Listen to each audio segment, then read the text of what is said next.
All right, hello, welcome to the stream. Today we're going to be building a 60% Hotswap.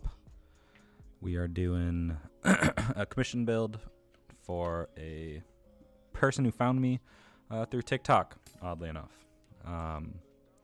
We went with the Acrylic low profile. You can find these on a couple different sites. I don't think it's made by a specific person. But this one was obtained, I want to say, let's see, where did I get this one from? I think this one was from, this is from 1UP Keyboards. Same with the 1UP PCB Hotswap and all the good stuff. And we got the aluminum pate from KBD Fans. And the Milky Gateron Yellows were also from 1UP. So pretty much everything you see is from 1UP, except for the Lube, which is from Switch Mods.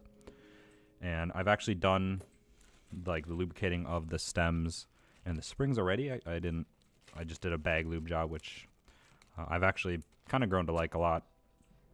I think it does a good enough job, and you don't have to really worry too much about getting everything evenly coated. But we will also be lubricating the sliders on the bottom part of the housing today, because I don't really want to I want this to be really nice, because these Gateron yellows, Gateron Milky yellows specifically, and just Gateron yellows in general, I think are really good value linear, because they turn out really well when you do them up, and they're not astronomically expensive like a lot of other some of the more popular linears these days.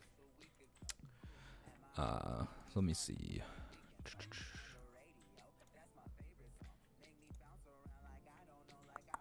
All right. So first things first, I guess I'm just gonna start working on the switches, because there are quite a few of them that we got to get through. I'm just gonna dump all these out of the bag just for easy access.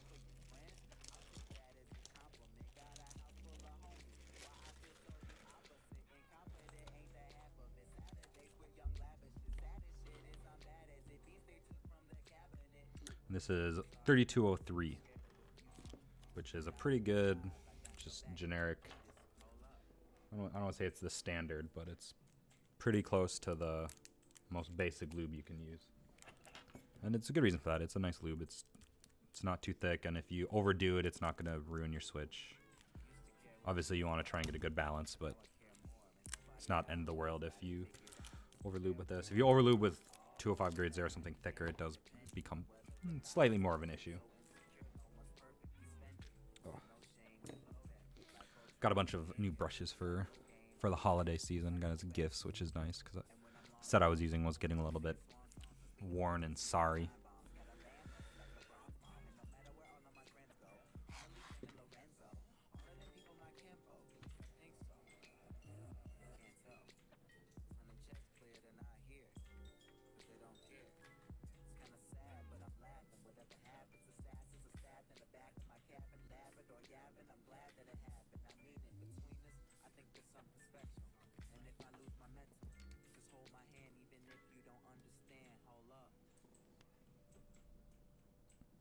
One annoying thing about bag lubing is a lot of the springs get stuck together, which doesn't take long to take apart, but it's definitely something that takes slightly longer than when you crack open the switches that way. But I think the process overall is still shorter when you bag lube stuff.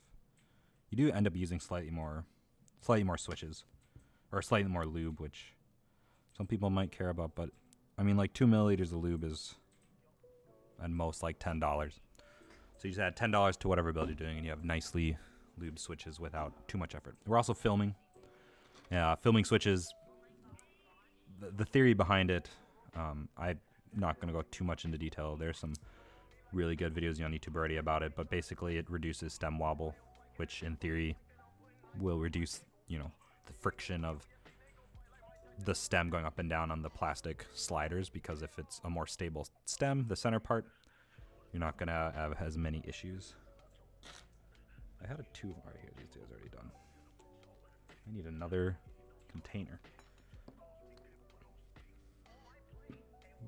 Actually, we'll go like this. I'll dump these guys out over here.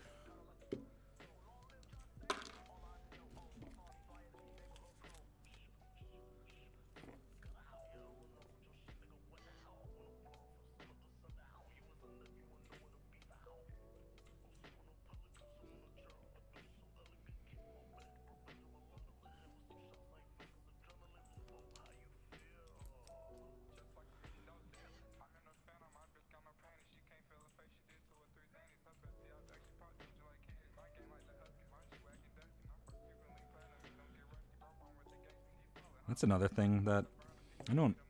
Some people, I don't know, I think you may as well film your switches, because I'm of the mindset of another. It's just like the lube, like bag lubing. It's only another.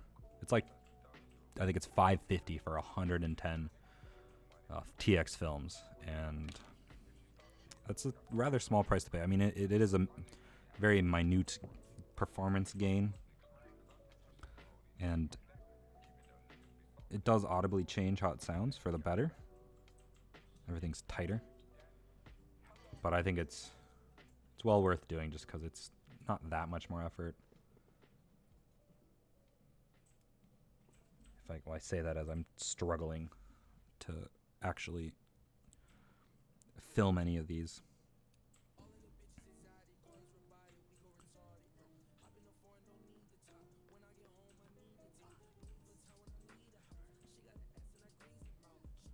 I also think yellows are such a good middle ground, because when people come from cherry, right, they know cherry mix reds, blacks, blues, browns are kind of the generic ones, but for linears, if someone's linear, they know reds and blacks oftentimes have the reputation of being too stiff, and like the spring weight is too high. And a lot of people like reds, but maybe they want to try something a little bit stiffer. And what's nice is that's where yellows come in, and cherry doesn't make a yellow variant.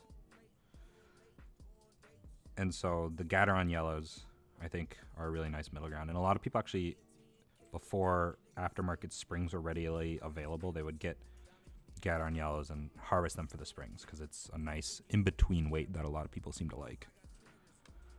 And that's kind of like one of the reasons I recommended this so much to the person that I'm building this for, as I was like kind of consulting for them, was they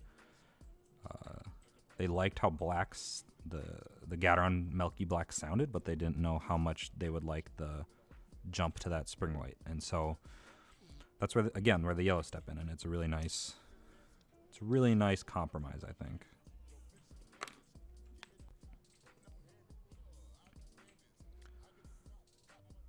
That doesn't mean to say cherries are bad. A lot of people bash on cherry.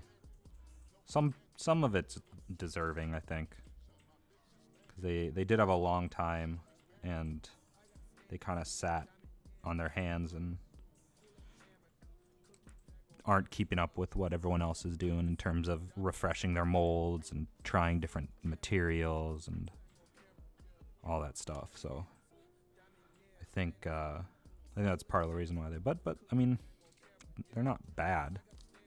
They're just not as good as other options anymore. That being said, I'm doing 2 builds coming up. Doing 2 more TKLs with the DM87, which is like the $30 TKL kit. I'm doing a brown build, which is going to be lubed, probably with 3204. And then I'm going to be doing reds, which is also going to be lubed with 3204. But the reds are going to be filmed. I'm going to do them up as best I can, and then they're going in the where are they going? They're going in one of the DM87s. Probably going to spray paint the plate, because right now the plate is orange, and I'm going for an all red build. So it's going red per key LED. It's getting red. It's getting red switches. It's getting red per key LEDs, and I think I'd like to keep that theme. So I'll probably just spray paint, sand it down quick, and then spray paint the plate red. Going out, and then it's doing pudding keycaps, which I think it'll look really nice. It's just going all out with red. Also, because red is kind of like the stereotypical gamer switch. Maybe not so anymore, but that's definitely what it was marketed as. Now there's like the speed silvers, and people know about cherry red color-wise. What's the question, Ben? Sorry, I just clean them up. Yeah, reds were kind of for a long time, cherry marketed reds as like the gamer switch. I don't remember if it's because oh yeah, I'm gonna spray paint the plate red, just to keep with the red theme, because we're going red per key LEDs, red switches, red plate, because right now it's orange, and I think the difference between red and orange would be pretty stark, so I want to keep it all red.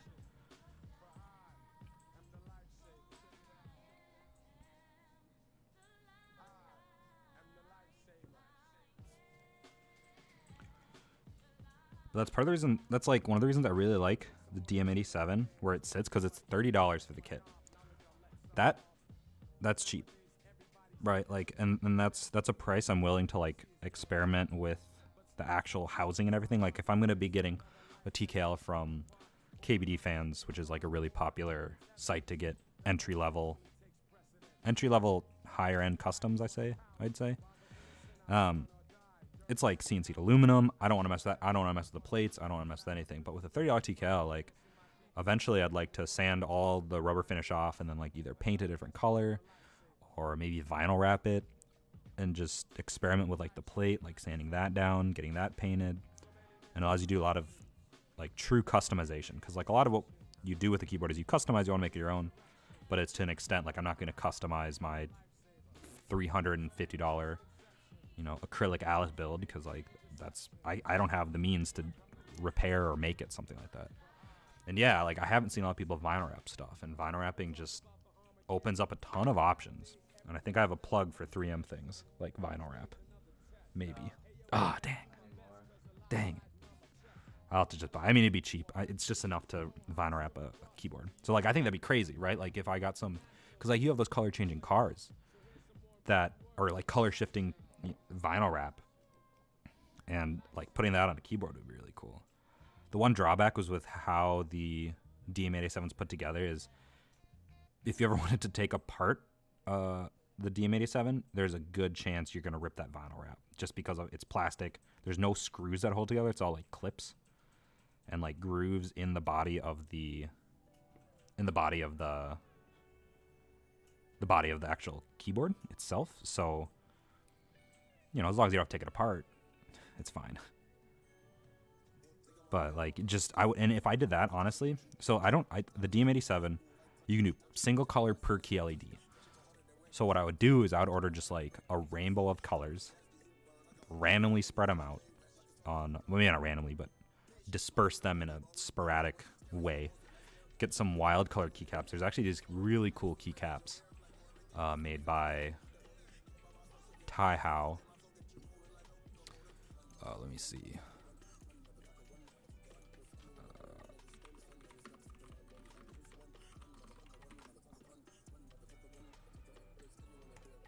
That I don't know what they call the way they do it, but here it is.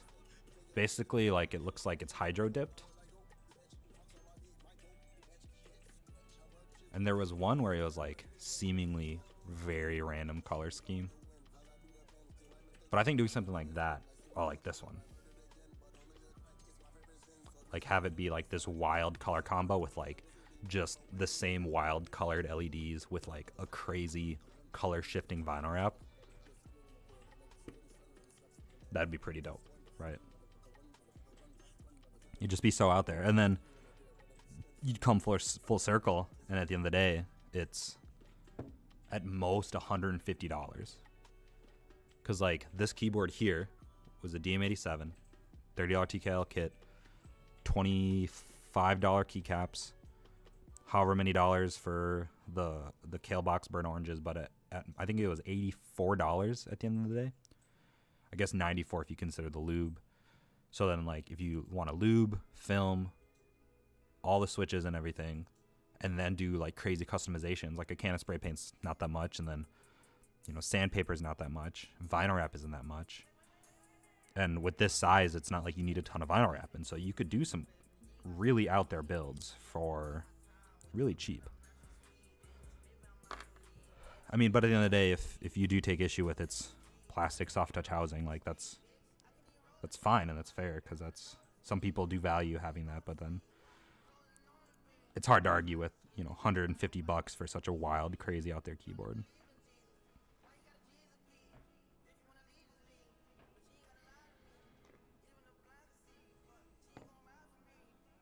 Man, all this talking, I keep forgetting steps in my process. Something I gotta get better at. Clean them up. Is the audio okay? Like with the music and my voice and everything? Because my last stream, I messed up my mic settings, and my mic was overblown and it sounded terrible. Cool. Good, good, good. Are you playing League or RuneScape? Let me see. Wait. Oh, RuneLight. Okay, okay, okay. Respect.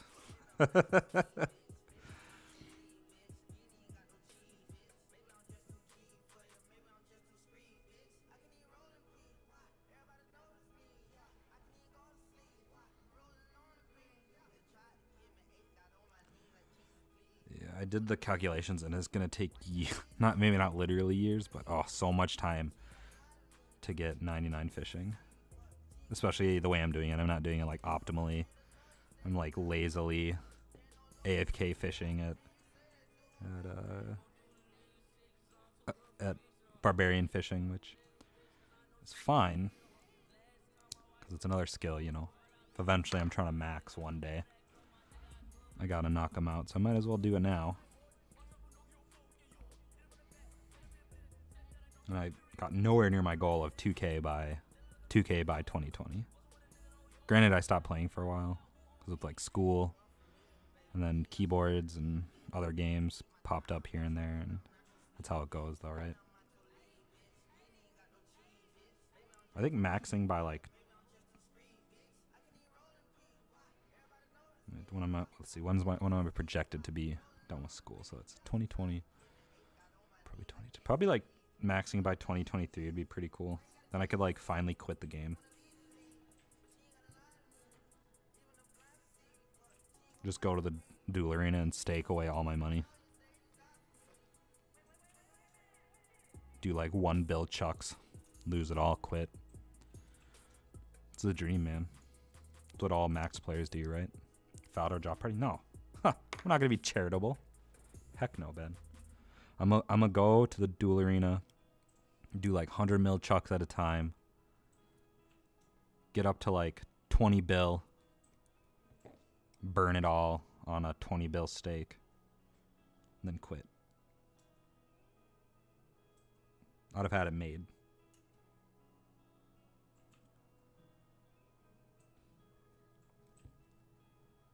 $20 bill worth of feathers. Oh, and then drop the feathers. Oh, that's some smart thing. Crash the market. I don't know if that would crash the market, man. The amount of bots that I'm sure are in Lumbridge in every single free-to-play world killing chickens in the chicken pen and picking up feathers and then selling it. That's got, like, you gotta, I think you'd have to buy trillions worth of feathers to crash the feather market. Or I could do what I've seen a ton of people do that are maxed or like that have a lot of money is they start buying weird items. Like I know monkey nuts was, I mean, that was kind of a meme, to be honest, but monkey nuts are a big collector's item, and they're like, people do collections of burnt fish and stuff. And then if you go to the forums or like popular places to buy and sell RuneScape stuff, people sell these weird items in bulk. Like, oh, I got max stack of burnt tuna, and it's only, you know, it's worth a lot because, like, you know, if it's 2.47 bill or whatever, and even if it is only worth a GP each, it's still like worth max cash. But then it's, you know, you can only buy 10,000 at a time. You actually, with the burnt stuff, you'd have to take that as donations, because I don't even think you can buy burnt tuna specifically off the Grand Exchange. I don't actually know. But a lot of how those works is that people will save them up and they'll sell them to collectors in bulk. And like the collections get bigger, and then those collections change hands. It's a thing, man. People. Yeah. Okay, yeah. So then, yeah, you'd have to collect them from people. That's what I'm saying. And like people build up these like 20,000 or whatever amount of things, and it's crazy. But I could see myself doing that, like just or like just anything. Start trying to just buy up, like, because what, it's the GE timer's 4 hours, so every 4 hours put in an offer for as many as you can buy of a single item, and just keep doing that just because you can. Then you end up having millions upon millions of, I don't know, adamant canes.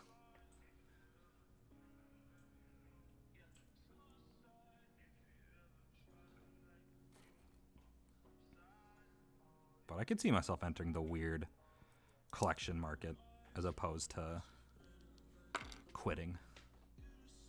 But let's be real, I probably wouldn't actually quit. I would probably just stop playing for a while, as is tradition with the game.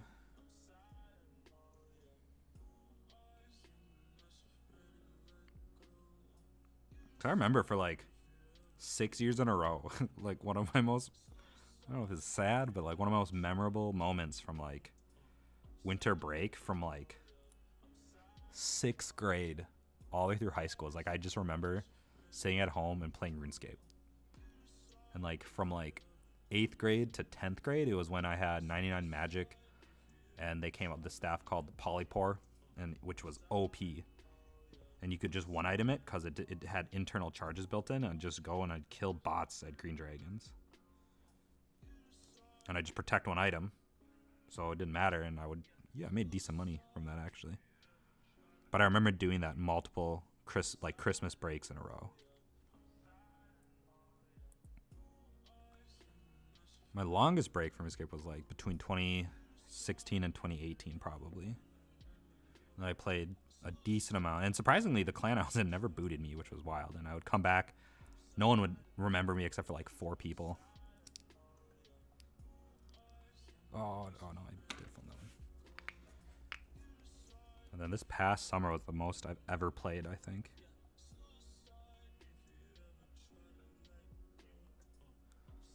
Yeah, I know, Ben. It's how it be, man.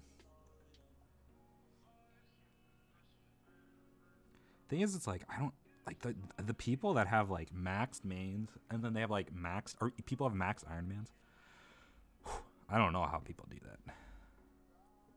I could definitely see, like, if Iron Man mode was a thing on launch of RuneScape, I could definitely have seen myself do that. I mean, it was close to Iron Man mode for the first like 4 days, and then after that, the economy kind of started settling in. But I could definitely see myself doing an Iron Man if that was an option back then. But then probably not, because like I like the idea of like trading and like working together and everything. If group Iron Man mode was a thing back then, I think I would have done that. And group Iron Man still interests me a little bit, but who knows if I'll actually ever see that come to fruition. And like, man, imagine having to craft like everything. I'd much rather have like self-restrictions. But then I guess it doesn't really mean anything if in reality I could just go sell all of it or go buy whatever I want.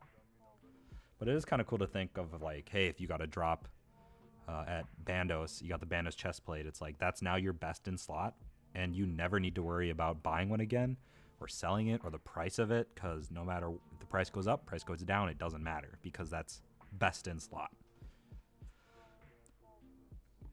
It's like that part of that aspect of it I think is really cool. But I do think Group Iron Man would be really cool, because like Group Iron Man was kind of what was one of the bigger starts of the Iron Man craze on YouTube. Was groups of YouTubers got together. There was it was RuneShark. They had Simon James, and then Born to PVM. They did their God Sword set from scratch thing, which I loved. And I think a Group Iron Man would be really cool, because like if someone really likes fishing and cooking, they can be the fishing and cooking guy, and you guys could like pool resources for one person to hate themselves and get 80 herb lore or whatever to do raids and stuff. Like that would be pretty cool. I think if Group Iron Man was a thing, I think I could that'd be probably the one way I could see myself doing Iron Man mode. Right? Because then you could build up a cash stack of like 100k, and then just go out to all the different quest items that you have to buy from shops, like the blurberry or something, and like all the different weird cocktails you have to buy across the game, and just get someone to buy them all for everybody. Just spend a day and do that, and then never have to worry about quest items. That would be pretty cool. It'll probably all hinge, the success of it will probably all hinge on how they handle people leaving and like removing people from the group. I know they put out, I don't know if they put out an official blog post or if this was like speculation, but there definitely need to be a way to manage your group. Like if someone stops playing, you're now at a disadvantage because now you have 3 people and you have a dead weight as a 4th. But then you also wouldn't want there to be able to be like a hostile takeover where someone gets a drop for the rest of you, they give it to you and then you kick them. So I don't know if it'd be better to have the groups be permanent, now that I think about it. Because, I don't know, man.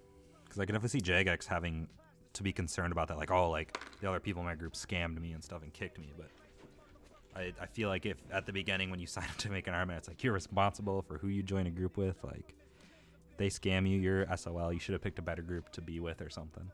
Because I don't see how they could... I could see that being an issue.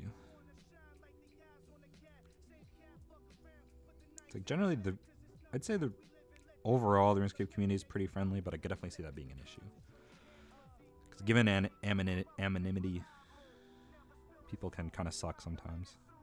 Sometimes it's wild, like in EVE, the people that went undercover for like years to disband, you know, a rival corporation. Like that stuff's pretty nuts. But imagine like the long con of like being in an Iron Man group with somebody, and then once you guys kill Tob or what you do, I forgot what it's called, TOB. You do that and then you get booted or whatever. Shared banking groups are permanent. Yeah. I can just imagine the memes about the spaghetti code to get a group bank to work. Like, that's already a pretty prevalent meme in the communities, all the spaghetti code.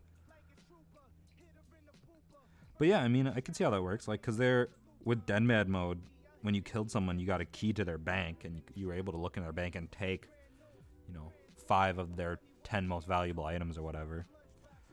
So I could imagine they would just do like a permanent key that's like tied to everybody or something. A shared bank, but permanent. Yeah, but what happens in the case of like someone decides to go rogue and like removes everything from the bank and then like drops it or threatens it or holds the group hostage? Like, oh, I have like everyone's Bando sets. If you don't do this, I'm gonna whatever. But then I guess you could just circle back to them saying like, hey, like you signed up to be with this person. It's your problem if they screw you over. Because that was the case, I think I'd only do it with people I knew in real life. You know, that I know where they lived, so we can go beat them up if they try to scam us. But really the only people I think would ever play would be Q and Ben. Right? Those are the only people I know. I probably trust a few of the clanmates that I have. I mean, they've trusted me with their address, so like, I know where they are.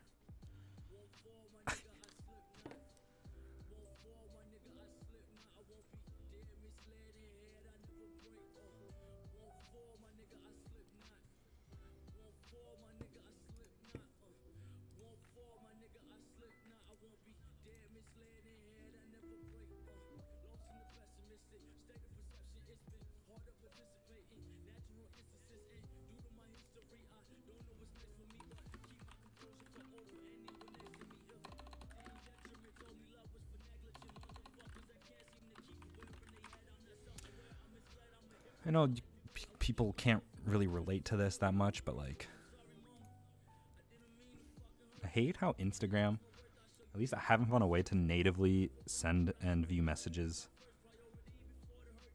through a web browser. So like the way I do Instagram and other social media stuff on my browser or on my computer is through an Android emulator, which I'm not a huge fan of because all of them are super dicey. Like I know BlueStacks has been around for a while, but my God, the amount of ads that it's riddled with. Oh. I'm sure it's cryptocurrency mining somewhere in the background. I don't understand. And the other one, the LD player, I don't think is any better. I get that these people have to pay money, so I'm not hating too much, but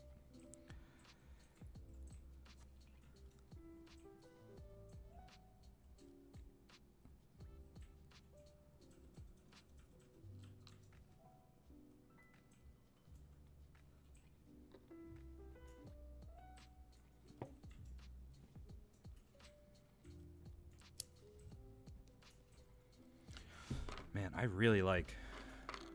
I love the aesthetic of Milky switches. I wish though, I wish I got into the matcha switch buy, or I wish I had more tangerine switches. Cause like I'd love to do a full matcha switch, Milky matchas. Because I actually don't mind how Milky's. I know some people don't like how Milky switches sound because they are slightly scratchier just because of the material. But I actually kind of like a slight scratch in my switches. So normally when I do Milky's, I just lube the stem and the spring, and I don't actually lube the housing. But since this isn't for me, I'm going more all out with the switches at least, and actually lubing everything. But if this were me, I would just lube the switches and or the stems and the spring, and then film. But mostly it's because of the aesthetic. I love how the Milky housing looks, and I love how the tangerine stem looks, and I love how the matcha stem looks. Also, the name matcha's, I don't know. I'm a sucker for that. I really like matcha. I know it's a silly reason to like something, or like a switch, because of the name. Like I went into there's a switch, a linear switch called Thick Thock It's by a company called Thick Thock, and their first switch is the marshmallow. Like I was talking to some other content person on Instagram and just talking about how like even if the switch is mediocre at best, from the sound clips that have been released, it's gonna sound nice. But even if it's like mediocre to bad, I will still enjoy them primarily because like I like how they look. They have like this like bubblegum, almost bubblegum cotton candy pink. And they use like similar to Milky housing color, like, or material. And they're called marshmallows. Like that's so fun. And so I'm doing like a pink themed keyboard built around the fact that the marshmallow are the switches that I'm getting. They're pink Thick Thock marshmallows. Going with a pink Lynx 50. And then I'll probably get some sort of pink keycaps. I don't really know which ones yet. There is this really obnoxious GMK key set that is going up for group buy for I think the next month, which I might get specifically for that build. Is it Peach Blossom or Peaches and Cream?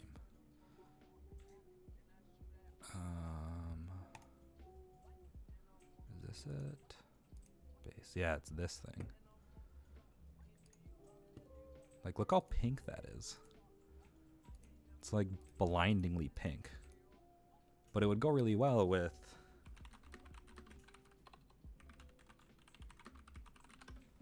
It could go really well with this, right? Like, here, let me see. Look at that. Like, these are the Thick Thock marshmallows with these keycaps and with... Let's see, Lynx 50, not bus, keyboard. I don't know if they had, I probably should have checked before, but I don't even know if they have a color sample of the pink. I just picked it because I was like, hey, that seems fun.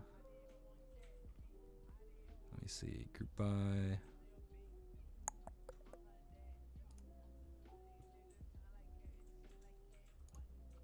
Move this off screen. No. This Pantone 496C.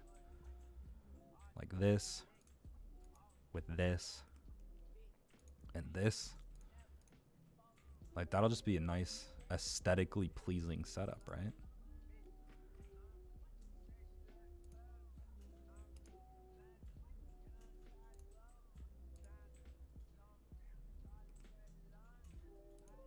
Yeah, like I think that'll be nice.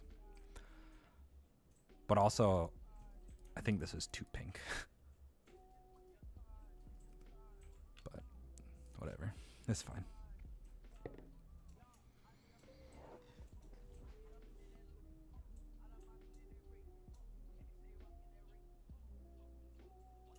I did recently go in on, there's this, it's not new material, but it's new, somewhat newish, used in the mechanical switch space. It's like UHPWME, ultra high something something polymer or something, but it's like been all the rage. People have been, a small amount was released like a while back, and then it all sold out, and then it took a while for like NA and EU distributors to strike a deal with Inver, or like a source to get them reliably, and so One Up just finally restocked, and I think they're probably already sold out by now. But I got a set, but it's literally just the stems, like it's just this part. So I got to find housing that I'm willing to cannibalize to use them. To be honest, I'll probably end up just cannibalizing some Milky housings just because, again, I really like them. But I don't know, like the big deal about these stems is they're super, super smooth. And so I think if I'm doing that, I'd like to go all out. So I'd get some Gateron clears, and I would sacrifice those because those are really smooth. Like I have like this 2-key fidget thing that I, carry around. And one of them is it's a cream stem in a Gateron clear housing, and it is, boy, is it smooth. So I think I'll probably do that. I'll probably do the clear housing with the UHWPME or whatever. The thing.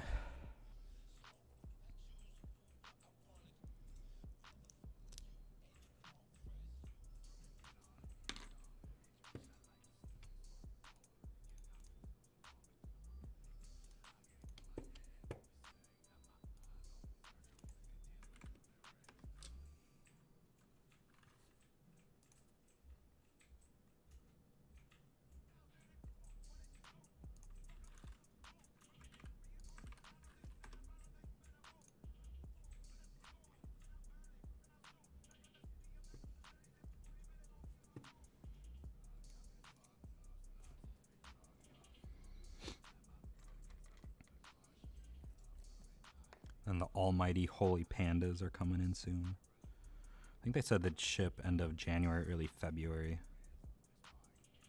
And those will be cool to actually try, like proper Inver holy pandas.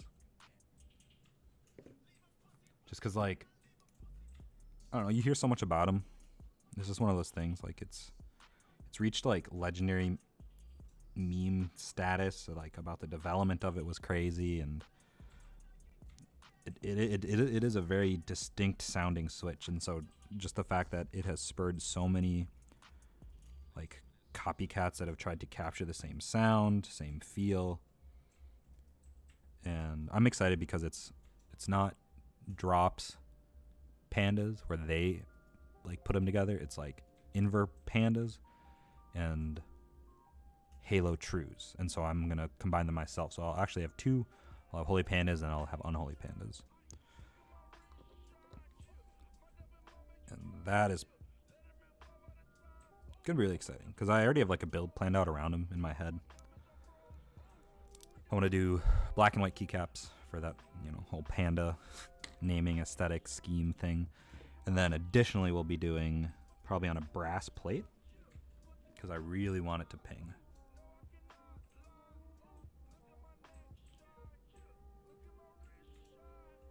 Yeah, like I want it either brass plate or carbon fiber because those are kind of the two stiffest readily available plates. Plus I like the aesthetic of brass, so I'll probably do like an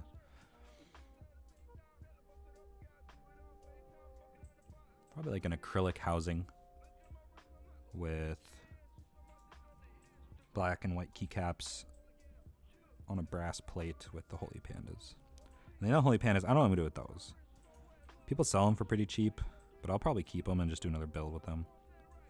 Because apparently they're like passable linear switches. So I could see myself putting them in a cheaper like YMDK knockoff keyboard. Because they make a YMDK sells a split 60%. So I think a split 60% with them would be cool. Or do a 40%. A lot of 40% are pretty cheap. Just throw the unholy pandas in there. I think that would be okay. An okay play all in all.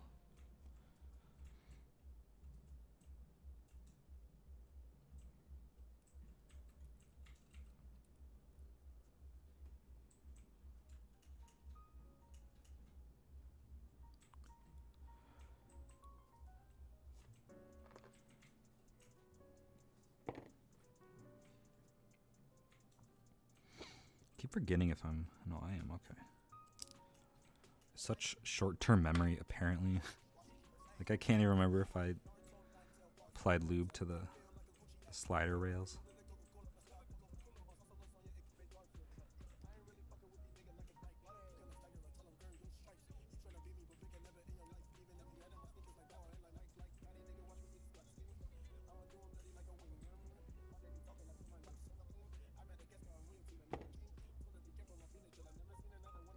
I saw people calling these egg yolk switches. They, you know, are the white with the yellow, like eggs. Huh.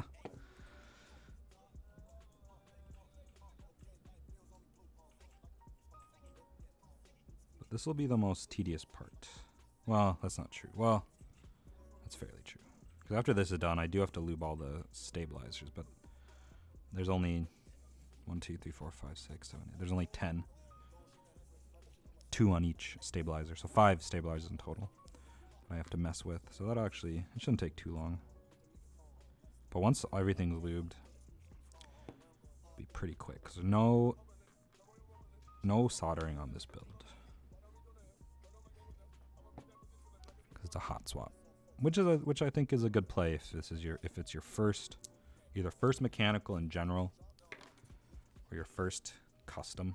More so important, I say, if it's your first mechanical ever, just because then it gives you options in the long run. Like, if you really don't like these Gateron Milky yellows, you can, you know, swap them out for whatever you want. But if you have some idea, like if you have a mechanical keyboard of your own and you can kind of, you have to do a lot of research, and you have to decide if you take what you read on the internet at face value, or if you think that this person has the same understanding of switches as you do and all that, or you interpret things the same, like, then you can kind of base, like, oh, if I like cherry mix reds, I'll probably like yellows. You know, if I think reds are too light, you know, yellows would be a good play. But if I know I want a much heavier, then you go blacks. But what this allows you to do is, like, if you put in the effort to lube and all this stuff switches, you can still sell the switches for more or less what you bought them for, probably a little bit less, just because people are like, well, why would I buy from you? Same thing with selling anything. Why would I buy from you when I could buy it from brand new? But you can sell them as a set to people, and then get yourself, try something else. I mean, all in all, once you have the Hotswap base, sets of switches aren't too much. Like, a set for a 60% would be $20, $30, depending on, I mean, if you're going for Zeal switches or some of the more niche switches, you are looking at $1 a switch or more. Like Helios and Xylence are $1 a switch, $1.20 a switch, sorry. Which you can easily do the math with a 60%, which is roughly 60 keys. You're looking at least $60 for Zeal switches, and some people think it's worth paying that. I think for the silent, I don't think it's worth an extra 20 cents to get the silent version of Helios or Zelios or whatever. Just because it's just, don't think it's worth it. I've tried all the other silent stuff and it's feels more or less the same. I think for like the tactile non-silence, I think it might be worth it. But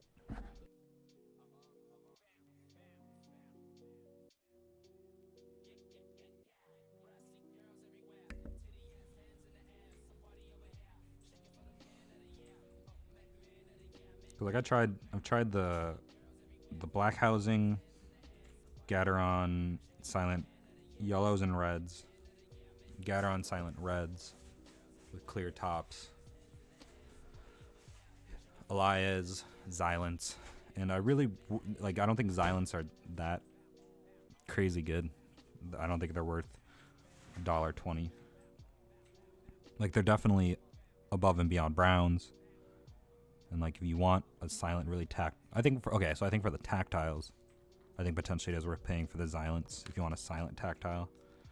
But, like, Helios, I don't think is worth paying over just your generic silent switches, like Gateron silent reds or whatever.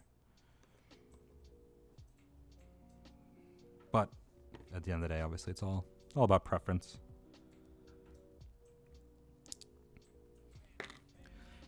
One thing I do want to try 2020 is to do an Alps build.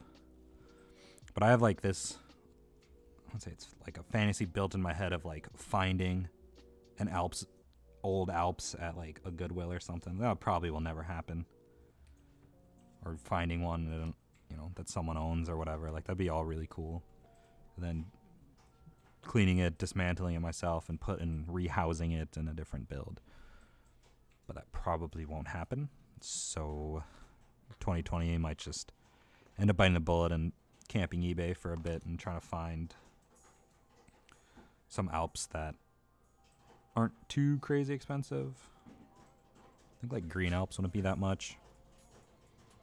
But it'd be nice to actually finally have an idea of the Alps switch and everything, and a different perspective from Cherry. Or MX style switches, I should say.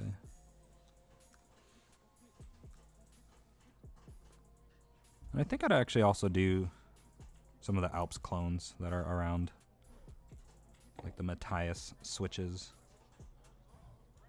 But I think I'd only do that after I actually tried proper Alps switches first. Like blue Alps, I think sound crazy good. Like there's this one video on the internet. It's a steel plate with blue Alps. Man, is that a nice click?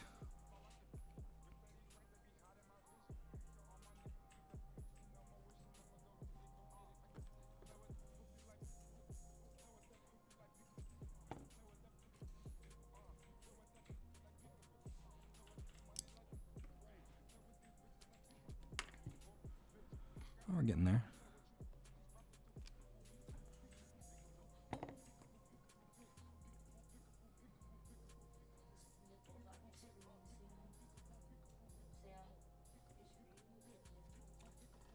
What?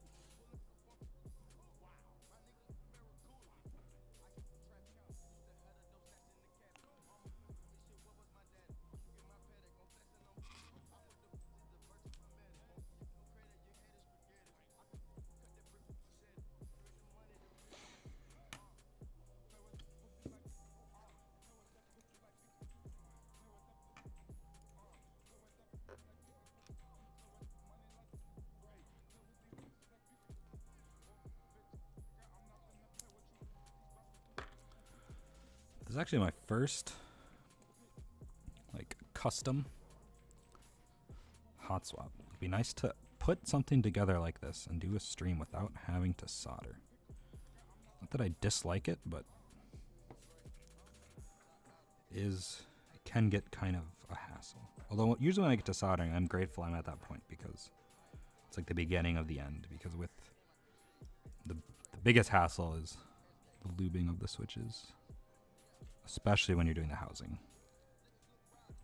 which is generally recommended.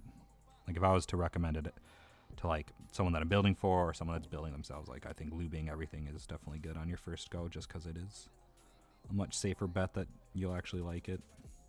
That is if you don't over lube.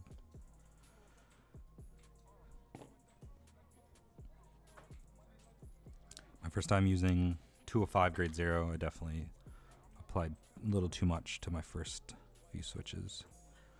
I did think long term it did definitely, I would say, affect the performance of the Switch a little bit, but I definitely realized I was putting too much, and then I corrected it for the majority. So it's all good. And over time it definitely kind of evens out, just based on the fact that that's how that's being used, right?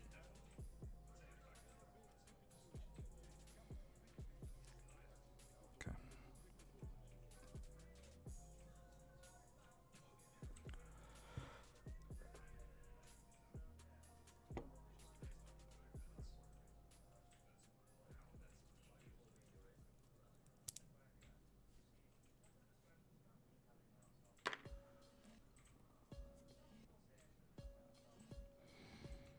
So it's amazing to me the like perceived difference that I see, like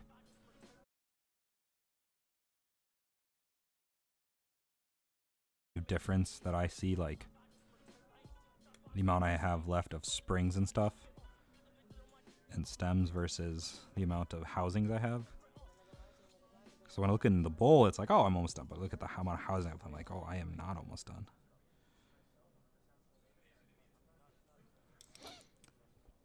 But I actually do think we're getting close to being done here.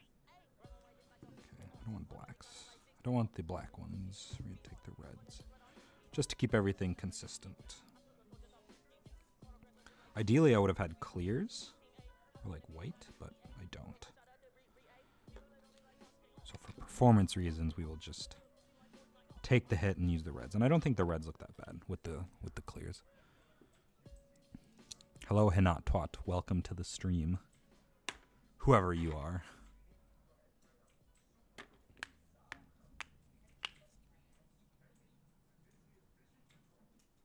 You may know the other person here is Clean 'em Up, if you remember who that is. Clean 'em Up is the other person in the stream right now. You remember who that is? It's your best friend. It's your wine buddy. Circa Blaine.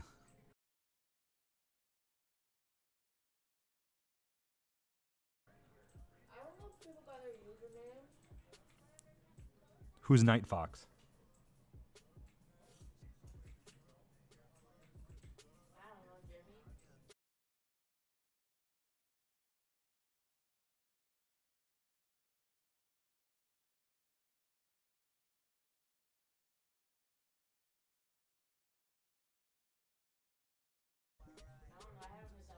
Okay. What? No, Great Wolf that's Q. Well, not anymore. Q's is Q City now, I suppose. Yeah. Q City was Q's childhood gamer tag. Yeah, sorry, that's what I meant. Grey Wolf. Q City, he's matured into no numbers. Huh? I don't know. Try refreshing. I don't know.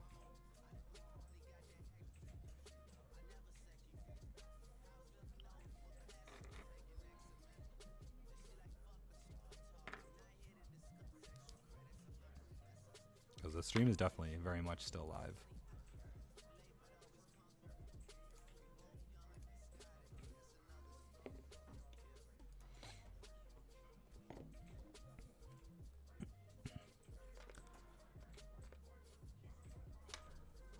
Although Clean 'em Up is playing a different game, so you might not be paying full attention here.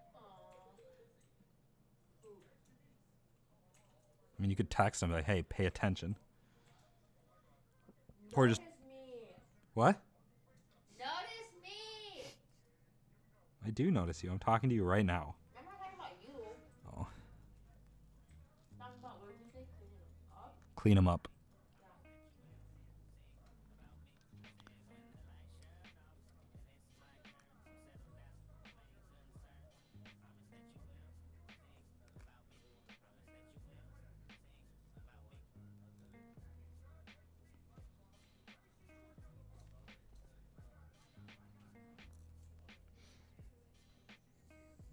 Who is Nazarati?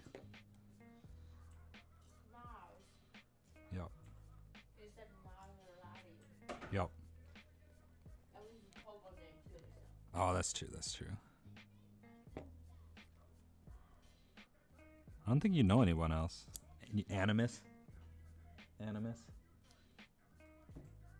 No, you don't know that one. Teal Hat Cat?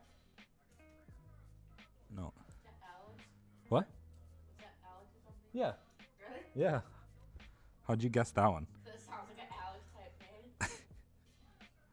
Well, I'll tell him you said that next time.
Al has gone down.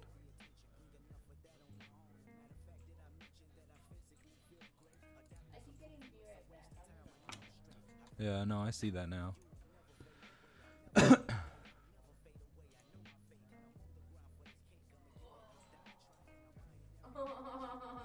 Oh no, we're back. We're back. We're back.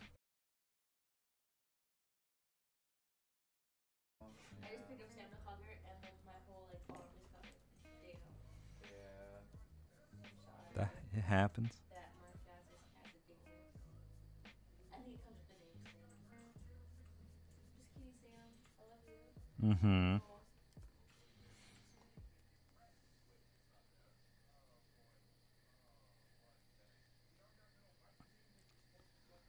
How about lemon?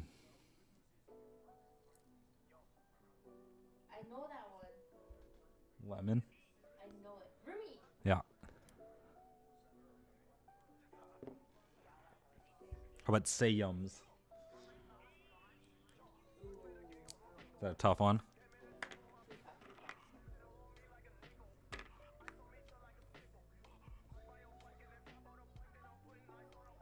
I've had quite a few over the years. I can never settle on one. I said a wrong one. Oh, funny. Right, creating another. Or you're not talking. I wasn't talking about you, man. I'm not that big.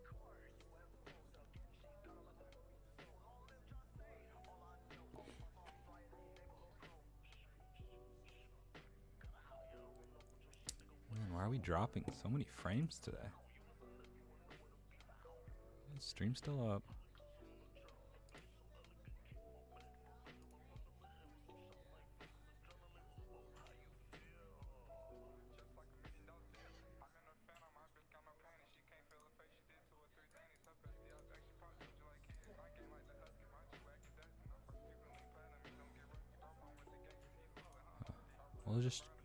We'll just keep trucking with this. I don't think it's that big of an issue.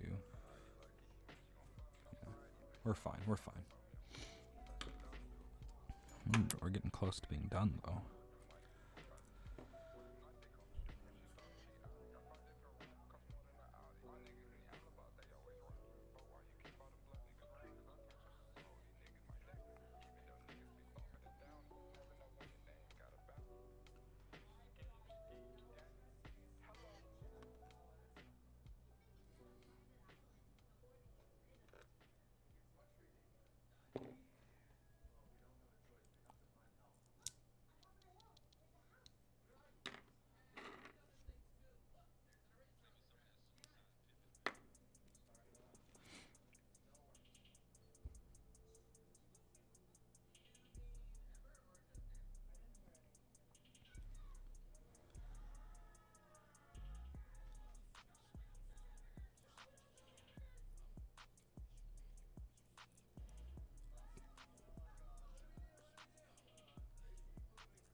This will definitely be a nice looking build.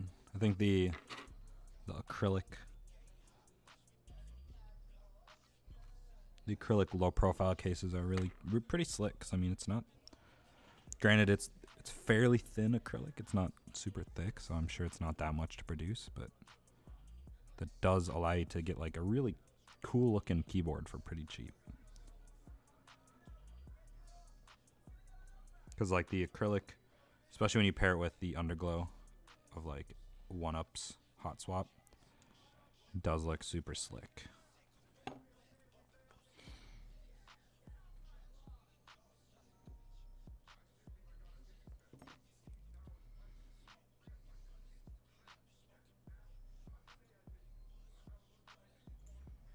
So again, normally I would also lube the top and bottom of the spring as I assemble, but because this was bag lubed, I'm not going to be doing that. Man, I might have to mess around with my settings. I never had this issue before with dropped frames, but 10% dropped over the last 2 minutes. But it looks like it's doing okay still, so we'll just keep pushing.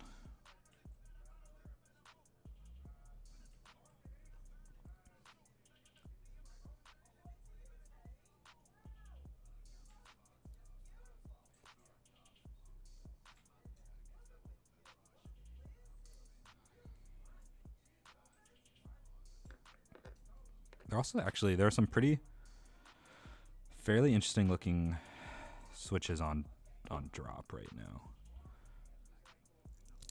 People are, because there aren't like reviews of them, but the discussion right now around it is fairly interesting just because people don't seem to buy the seller's claim that they're not just rebranded Duroc switches. Because they look very similar to Koalas, which are a Duroc switch, but this is apparently, let's see, a Rara tactile custom mechanical switch from JWK. Created by switch designer 43, these switches use white polymer nylon for the housing and green palm material for the stem. Like, they look nice. Like, I do really like like the polymer and like the colors. But there aren't any reviews out, and all the discussion is basically just like that they're T1 clones.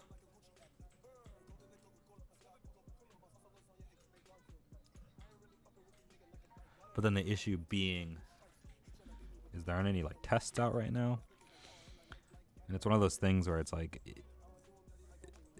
it's relying on the people's like fear of missing out, I guess, because if it ends up being really good and it is like a unique design and is independent, who knows when the next group buy is going to be, or who knows when the next group buy is going to go through. But then this could also just be a cash grab because it could just be a rebranded Duroc. But I would like to give the creator benefit of the doubt, and until proven otherwise, believe him in his claim of saying that these are like independent of T1s.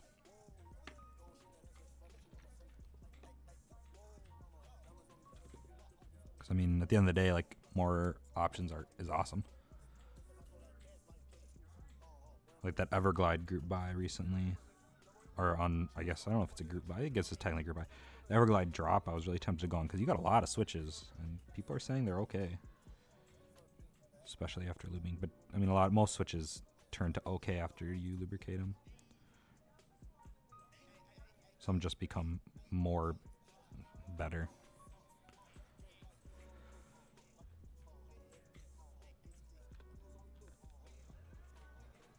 And it's cool timing with the UHWPM stems, because the Tangerine round, I think 3s are shipping. And those are, the big part about those is the housing of that is the same, is that UHWPM.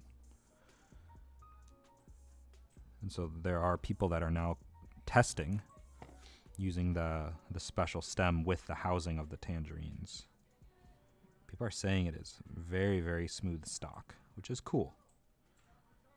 Because that just means you have to lube it less.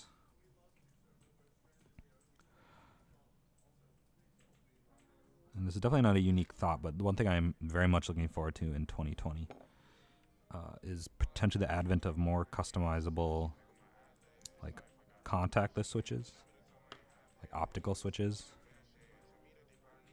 I don't know if optical is the right word, but the contactless ones, because those are, I mean, obviously they're really smooth, right? Because there's no contact pins that have to move and slide, so it is unbelievably smooth, but there is lacking customization if you like a certain amount of weight with your spring. So if there can be an advent of that, or being able to get more resistance or something, that'd be really cool in 2020.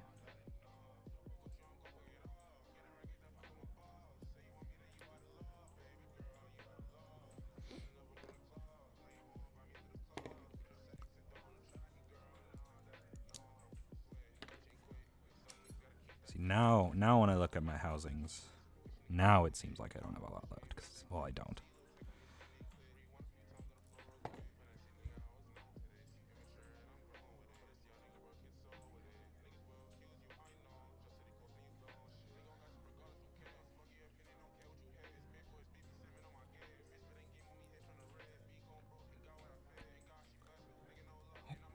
All right.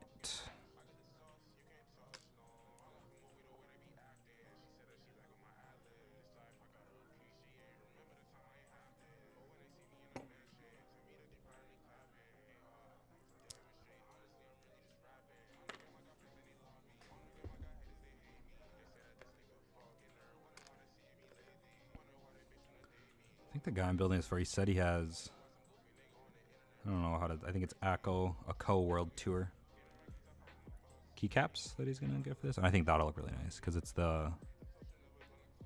like, that was the cherry blossoms, and like it's very pink aesthetic to it, and it's like, I think it's, I'm assuming Mount Fuji on the space bar with like some flowers and other things, and I think that's gonna go really nicely with the acrylic milky plate or housing. Especially because you can, like, obviously it's an RGB underglow, so you can make it pink hue, you can make whatever color you want. Or turn it off, too, which also I think would make it look just fine.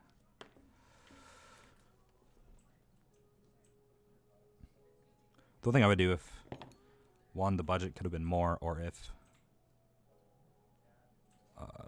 this was mine. They're having issues with production right now, but MK Ultra foam, they make like a plate cutout, so you can put a like laser cut piece of foam underneath your plate, just for that extra sound dampening. Apparently it's amazing. Like if you combine the plate foam with the case foam, you're creating a sandwich of foam essentially between the top part of the PCB and the bottom part of the PCB. It just adds an even crazier layer of sound dampening.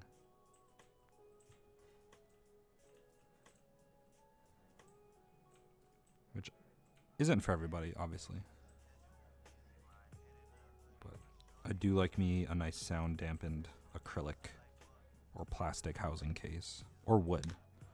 My minivan is wood, and I do have some sound dampening foam that I put in, and it's noticeably different sound. I think it sounds nicer.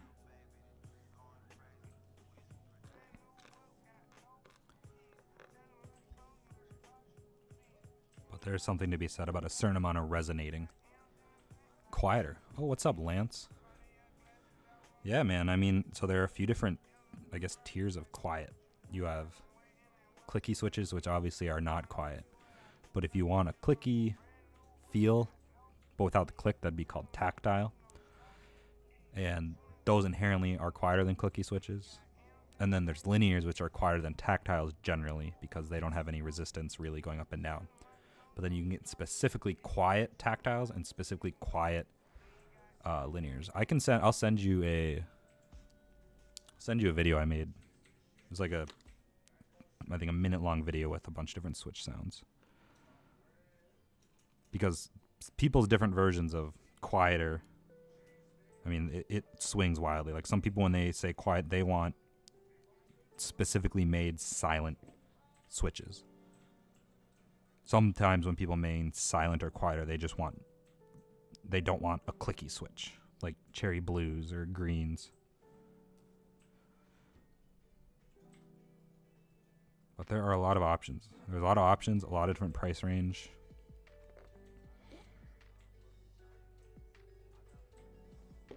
Wide variety of options. And like to a lot of newcomers, the only switch company they've really heard of are like beside like Razer, right? Like besides like the proprietary switches like Razer switches, Romer G from Logitech. The big one is Cherry MX. And they're definitely not the only player in the game.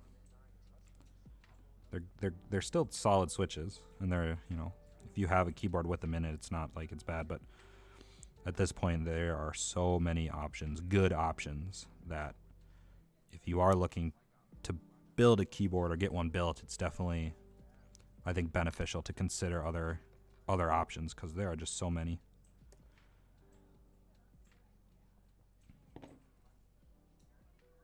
Like these are some of my favorite lines. These are Gateron.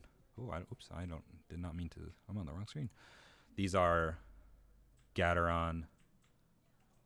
Oh, that's not going to focus very well. Gateron Milky switches. These are Milky yellow specifically, which if they were a cherry switch would sit between reds, which is like the gamer switch, and blacks, which are what people generally consider to be like a good typing switch. Really, there isn't such a thing as a gaming switch or a typing switch. It's all personal preference, really. But here's like a clear switch. Here's a switch with a milky top but a solid black bottom. Here's a different style switch with a clear top and a different style white bottom. Here's a cherry blue switch which has all black housing. So like there's a ton of options. So that's one of the things I kind of do when I have so far helped other people pick out their builds. Whether that be I build it for them or the parts. Like I definitely try and convey the best I can over text, like the differences, and I'll send like a ton of video clips, obviously if asked for or if wanted, just so you can kind of give an idea of potentially what you want in a switch.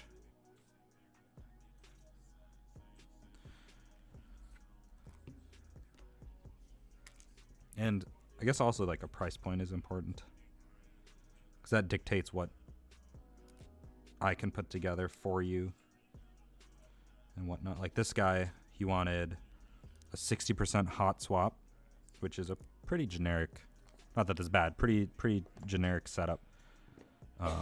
But for like a custom Hotswap that isn't a GK61, like you're talking at minimum $100 if you don't mind a sandwich style, which is something like this. Something like this, where there's no case really, it's just plate, sandwich, plates, keyboard. That's like the cheapest option. That'll run you like $35 for the keyboard, 30-ish or whatever for the switches, 30-ish for the keycaps if you're going kind of more entry-level stuff. But then the build I'm doing right now, it's going to be about $160 for the switches, but the materials are a little bit nicer. Like it is an acrylic plate. It's got this PCB that has LEDs on the bottom, so this whole thing, this like milky opaque thing, will glow whatever color is chosen, which is part of the appeal. But it's a hot swap board, so that gives you flexibility. Like, so I'm Gateron yellows, milky yellows. If the person who is buying this or you know, commission this hates them, he could pull them out whenever he wants, swap them out for something else, sell these or keep them or whatever. And so hot swaps, you have good flexibility, but oftentimes you do pay slightly more because it is a hot swap. Because for like this TKL right here, this is not hot swap, but you get a ton more keys. But then the materials are, you know, not even debatably, they are lower quality. It's plastic housing with like a soft top finish, but it's $30, and you could do a whole setup like this with custom switches. It's soldered in, single color per key LED if you want, so you can have it all glow red or blue or white for $100 max, right? Well, I guess $100 max isn't true. Like if you go for some of the bougier switches, you're going to be looking at $100 for just the switches, but I would not recommend that if you're going to be putting them in this specific TKL 10 keyless. Doing this, just get cherries or Gaterons or something more basic, because it's a more basic build. My stream isn't working on Facebook.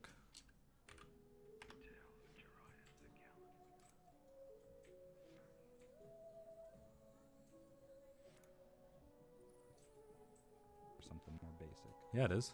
A more basic build.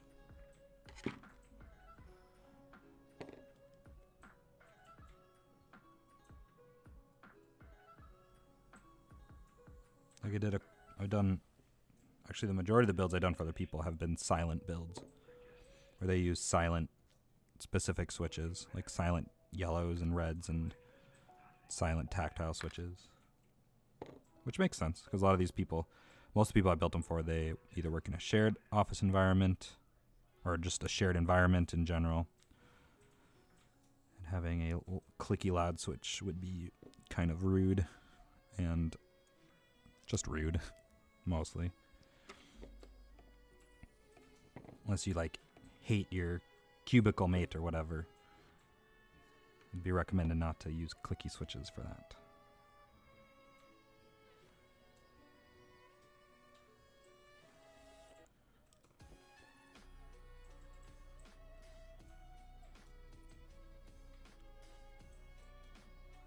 Ooh, and we are...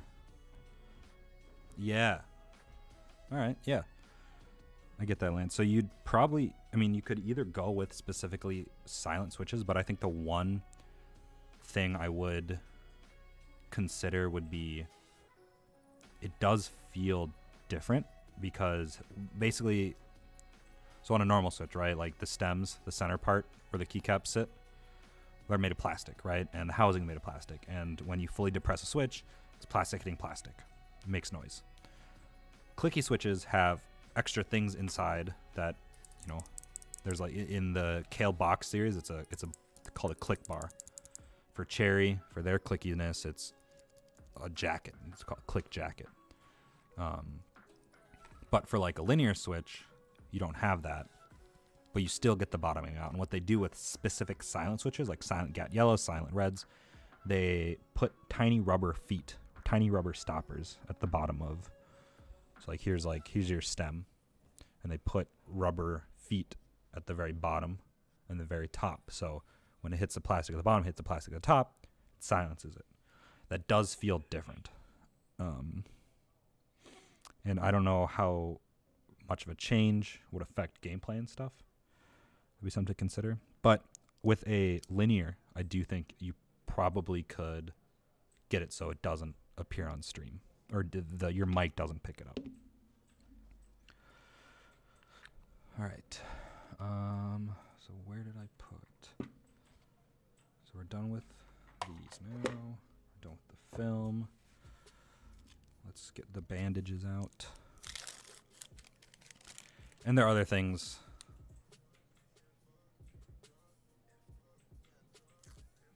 Yeah. Yeah, like upping your gain, messing with distance. That's also a help with your mic. Another thing, one of the other big noisemakers in stock mechanical keyboards are the stabilizers. So like these guys, any of the keys that are bigger than like, I think 2U usually have, and so like each key is a U, 2U, 1U. So one key is 1U, 2 is 2U, 2.5 is 2.5U. A lot of the bigger ones have these stabilizers, and stock on most keyboards, they're pretty loud, pretty rattly.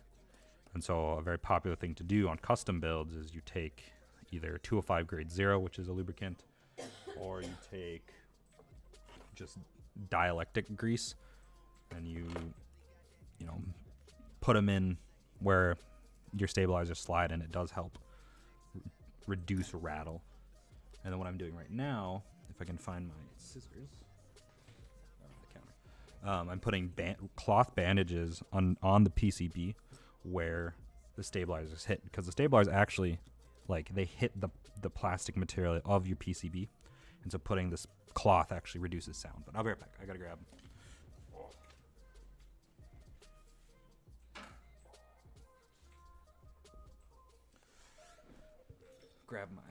my scissors.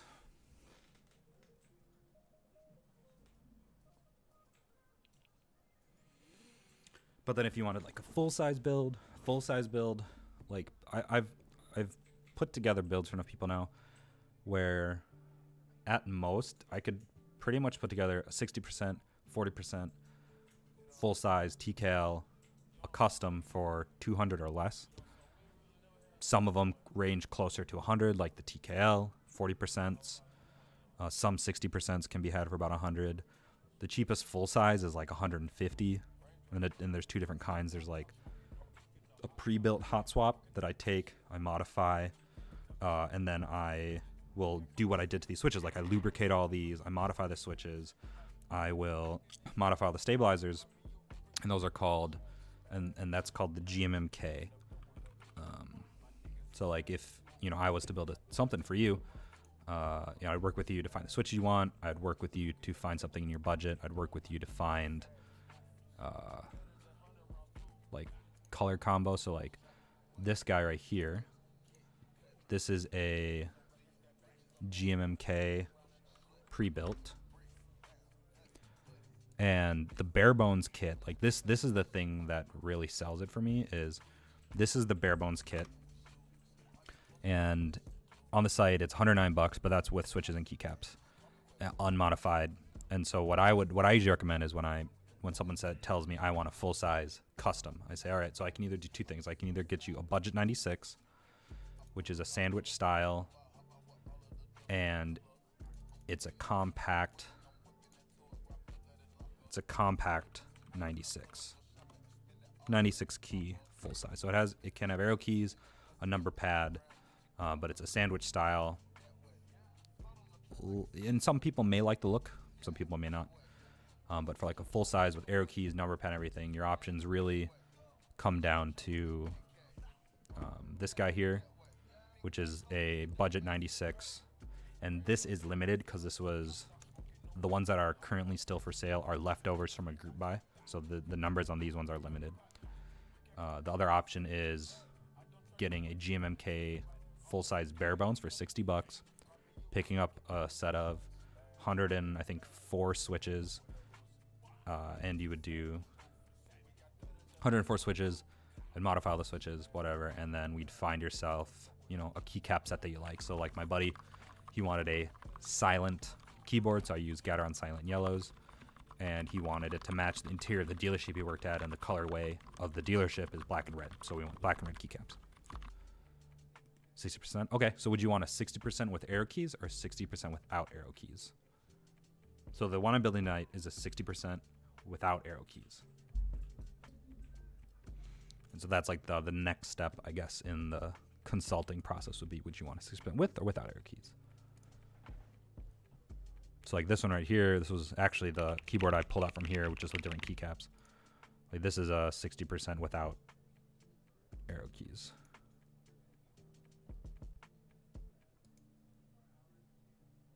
But that's the thing. It's all about preference, and we can definitely find something that works.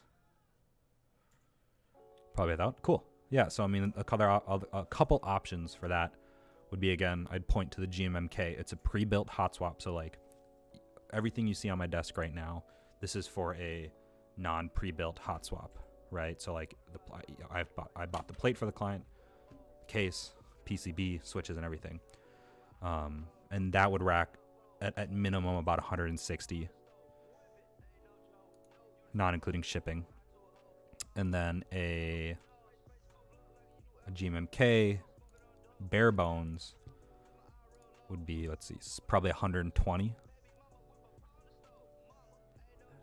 But it's like, it's a pre-built, which there's nothing wrong with the pre-built, but there's a lot of less things I can modify in a pre-built to make the typing experience better. For example, like the stabilizers on the GMMKs, the stabilizers on the GMMK ones are significantly worse quality, and you can get nicer versions of the ones included on the GMMKs, but they're, at the end of the day, they're not screw-in stabilizers, and screw-in stabilizers at the end of the day are nicer. But it's just not possible with the pre-built just because how they design their pre-built. But yeah, no, 60% are nice. It's a very common first custom because it's less things to buy. It's cheaper-ish.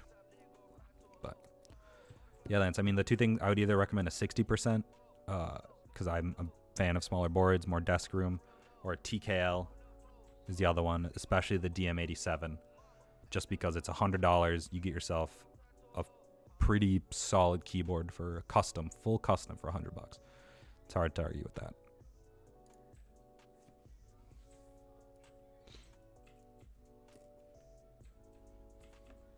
Okay, back to the build.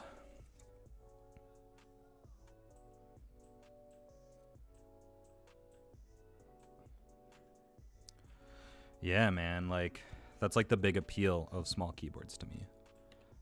I actually went in on a group buy, my first group buy for a mechanical key, like a mechanical keyboard kit.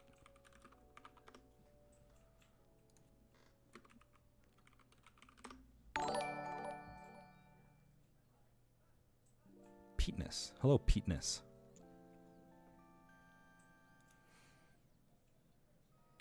So this is it's called the Lynx 50. And, you know, here's the mouse, right? It's pretty small. So I'm getting the non-window keyless version. So I'm getting one that has this setup. I'll probably do the split spacebar, so I just have more buttons. But I've been keeping an eye on this one for a while. Like it's a tiny premium, I guess 50% technically when you use all the keys. But I'm like, this is my setup. This is the layout I'm probably gonna go with, except I'm gonna do a split space bar. So like I'll have this be something, I'll have this, obviously I'll have the right one be space. And then I'll have the left side be probably enter. And then I'll probably make enter the backward slash and the straight up and down slash. I don't know what that's called. But it's this keyboard, except in a pinkish hue with these switches.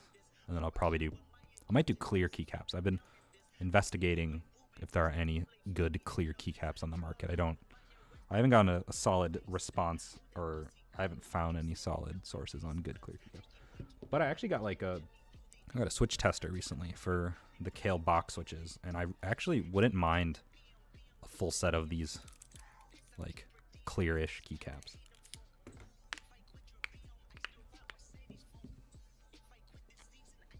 But yeah, no, I'm very excited for that. The Lynx 50. What manages the RGB? So usually it's just onboard. It's onboard key combos. So like you hold down the function key and W, and it'll cycle through the different options like very slowly at a time. I'm sure there is some software.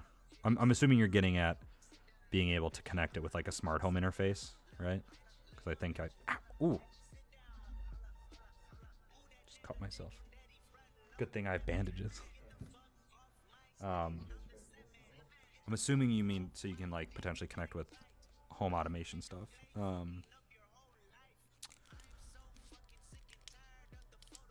I don't know, to be honest.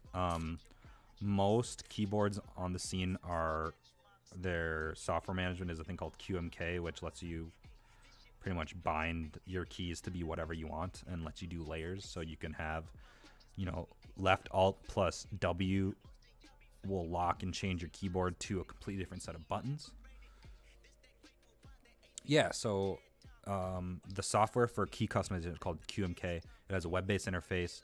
You find the layout of your keyboard, you click on each key, and you can make them whatever you want. And then you can do layers. So, like, imagine just a bunch of different layers stacked up on each other. Your top layer is your QWERTY layout with all your numbers and symbols, and you press Alt-Z. It'll drop it one layer down, or you can do Alt-X. It'll drop, or it'll raise it a layer up. And your layer down could be, you know, key bindings for anything with like macro buttons. You press Alt-Z twice, it'll go back to default or whatever. But to rotate, at least from my experience with RGB keyboards, you pretty much hold down the function key and then W, and it, like, you spam it, you hold it down, and it'll cycle through like the color wheel basically. And then like function key E will do like wave color or like flashing different lights colors.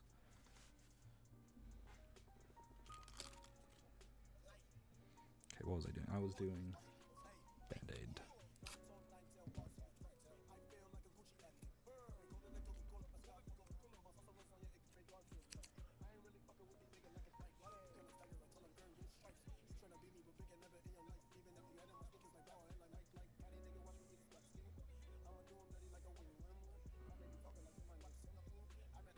Let's use this. Oh, that's a little bit too wide, so we'll use the other cut.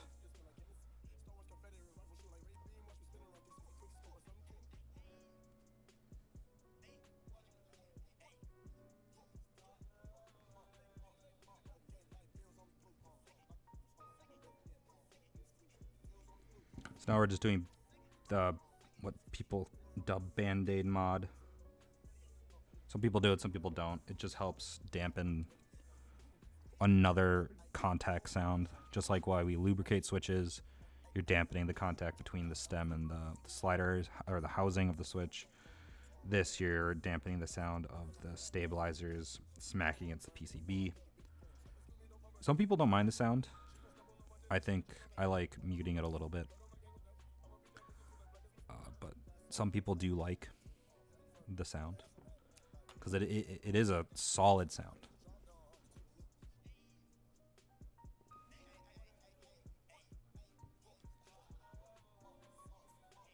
No, you're good.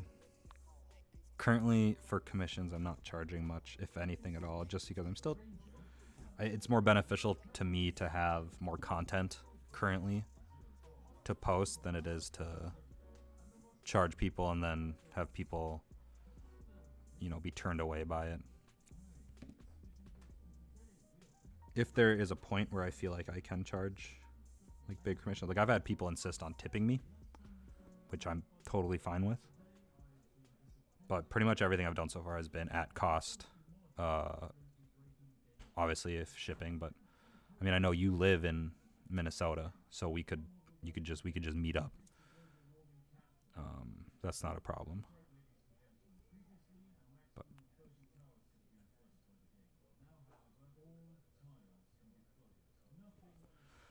like, I think the fella I am building this for insisted that I don't know if it was this guy. Someone I'm doing a build for insisted I'd take something, so. Can we get Bobby Hill as an emote? Yo, once I get to the point where I can do custom emotes, we can. I'm in. I know you're someone I know. Q, do you know who Pete Ness is? Yes, I do. Who? I can't tell you. You're not gonna tell me? No. Oh. Is that Alex? I'm not gonna tell you. I think it's Alex. Whatever. Anyway. Yeah, I mean. No, I'm not going to say a couple more times really fast. That's why I'm calling him Pete, not Pete Ness. I get the joke. But yeah, Pete.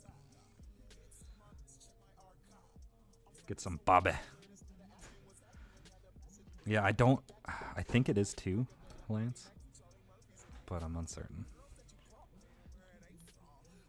Oh, he's saying that because the video is Bobby Hill dancing. Tell you what, if I ever get to the point, Pete, where I can do custom emotes and whatnot, you can design them. They have to pass terms of service, obviously. Grant, and if you don't want to design them, that's fine. I don't care.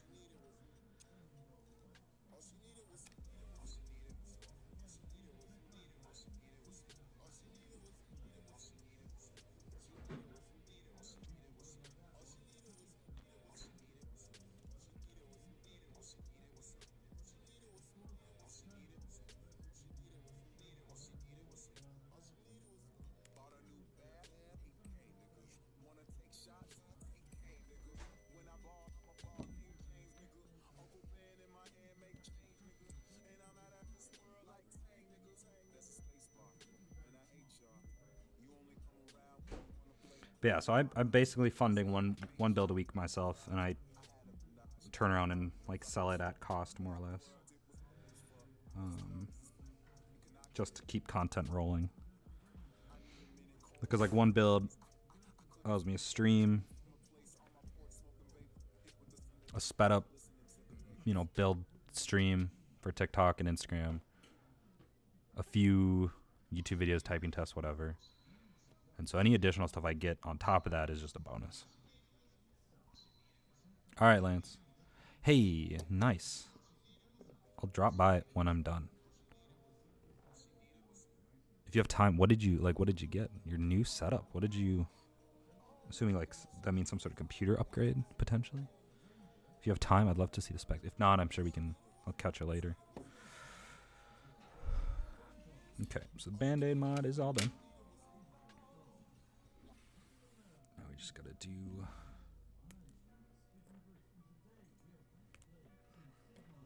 do all of the stabilizers. Built a new PC on stream. Dang, that's awesome. Big PC building guy. That's awesome. I used to have a dual. It wasn't I guess it was a gaming PC, and then I streamed from a laptop, which worked out fairly well actually.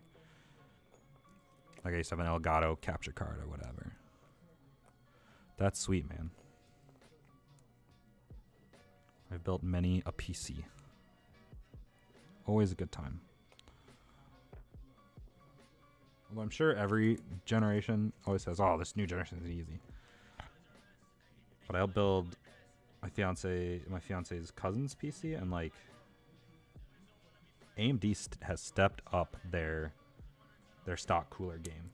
Like it's RGB, it's some thick copper pipes. It comes thermal paste with some thick thermal paste, and you just drop it on the board, clamp it. It has like this like clamping mechanism, and it flies. It's such a quick process. Hello, XFluff. Welcome to the stream. If you have any questions, let me know. I have a command for commands. If you type !commands, it can lead you to what do you call it? It can lead you to the build that we're doing today, or I can just tell you if you wanted. !build gets you the build. !social gets you social media. I also made a Discord actually, so if I'm gonna pimp my Discord, if you go to Linktree, linktr.ee/keyboard_scraps, Discord, or !Discord actually will link you to my Discord. It's a great place to contact me for keyboard stuff. I'll post when I'm live in there. A bunch of different channels. But got that set up. But we're doing a 60% today. Aluminum plate, 1-up keyboard, RGB Hotswap with a acrylic, Milky acrylic case. It's gonna look very nice, all glowy and whatnot, with Gateron Milky yellows. I've already lubed and filmed all of them. They're very smooth. Big fan of these switches. They're a very good, not ridiculously expensive option for linear switches. And they look really nice, I think. Right now we are clipping the stabilizers. The modern stabilizers have changed their design. Let's see which camera will pick this up better. Neither of them. But these little leggies, we clip off 2 of them, because by default, it actually makes it so they land unevenly, like when these hit the PCB. And so the common practice is to cut them off. But the new modern stabilizer, actually, you don't need to do this on. And I actually really like those. I've done a few builds now with the modern stabilizers, and it is very nice not have to clip all of these. You left with all these little, like, what looks like rat poop on your desk.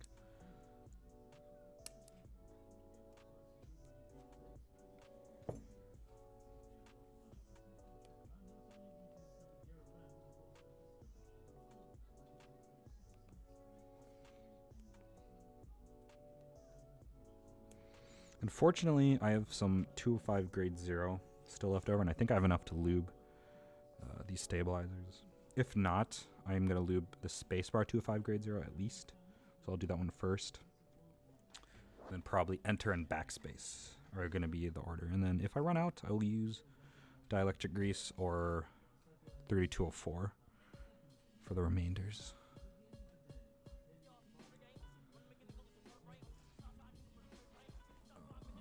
Put them in here for now.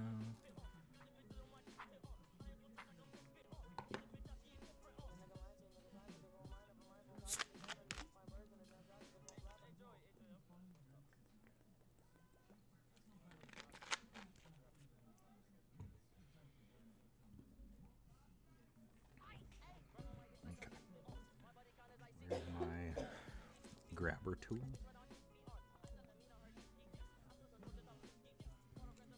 Gotta get my stabilizer lube switch, or not switch, stabilizer lubricant brush.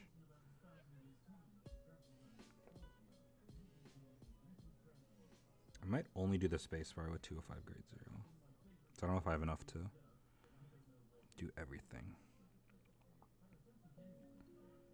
But I am a big fan of using this. You don't have to. It is more expensive than something like dielectric grease, which you can find just at your hardware store. But I think 205 grade 0 is a lot, like, significantly easier to work with, I have found. So I think it's worth it, just because even if it is a little bit more, you're spending a little bit more to make your life a little bit easier.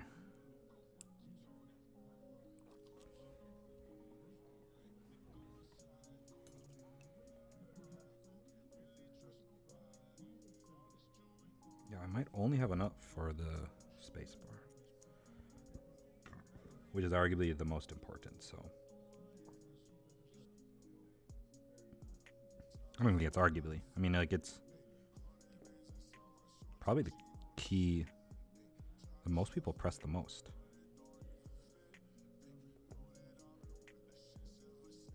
Maybe not most over lifetime, but most ones that is pressed the most on average or something. I don't know how to describe it, but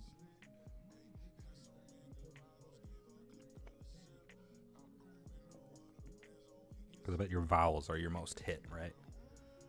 But then your most, because you have to return the space every time you want to obviously make a space. So the acoustics of a space bar, very important.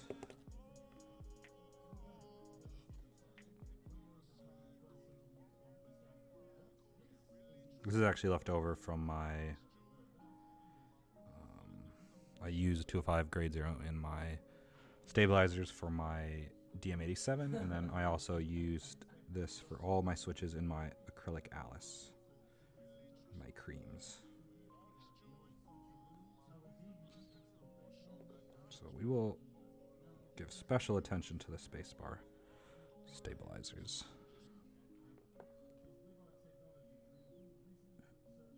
But this will be really nice looking, very minimalist build. The very first keyboard that the guy who I'm building this for sent me was a keyboard I built with it's using blanks as for black blank keycaps. And so we went with those. And it's just gonna look super nice. Acrylic milk with just black keycaps. Ooh. It's gonna be real good.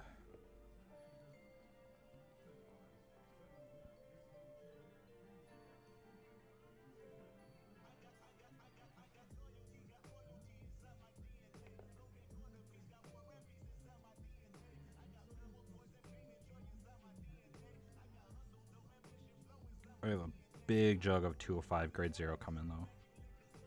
Not a jug, but a big jar. There's a, like, probably the most popular place for lubricant is a site called SwitchMod Keyboards, and they actually are based out of Minnesota. But they had a drop on drop.com for like a jar instead of something like this. It's, I think, 20 milliliters, 10 milliliters, so it's like significantly more. And that'll be really nice to have, because then I can just use that for stabilizers pretty much exclusively. And then once, like, if people want 205 grade 0 for their builds, I can, you know, order vials or the smaller tubs or whatever.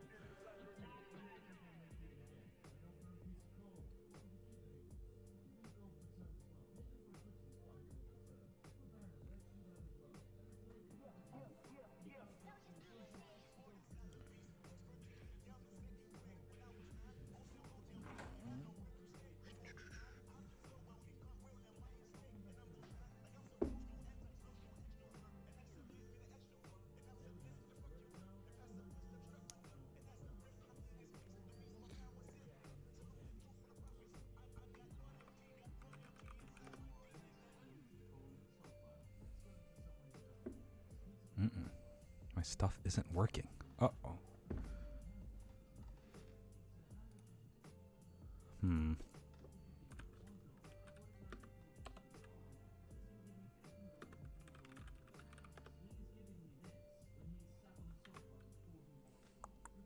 I did recently have to reset up a bunch. I have to reset up all my commands. That would be very frustrating. Commands. Oh, I do. Oh, no, I don't. Man, why didn't that work? Maybe it did. Maybe I'm crazy.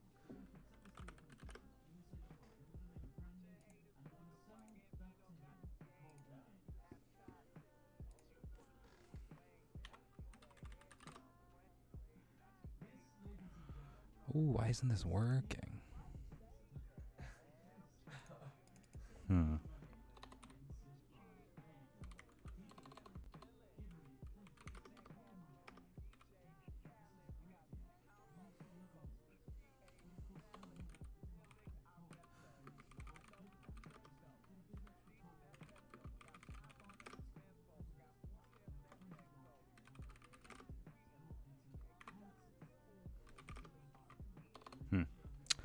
I'll have to do that some other time.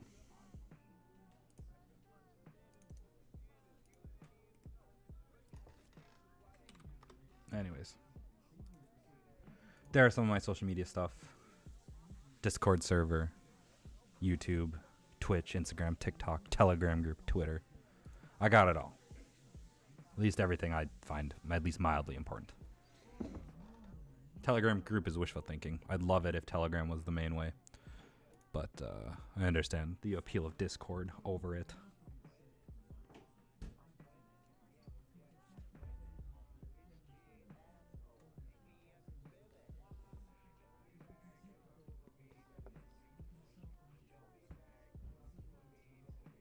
Alright, we'll also be streaming this upcoming Thursday. I'll be building one of these guys with Cherry MX Browns. But we're doing them up. We're lubing them, filming them, trying to make them the best that they can be.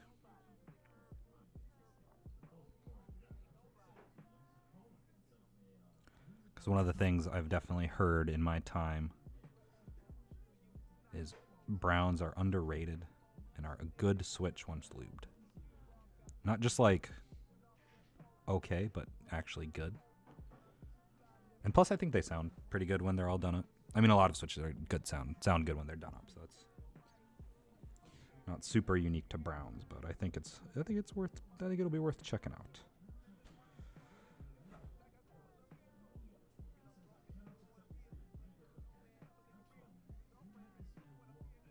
All right.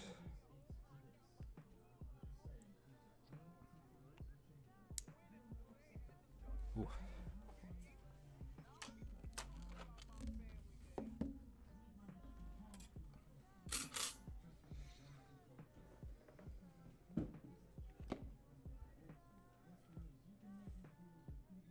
As you can see, the stabilizer goes pretty much squarely over where the Band-Aid was.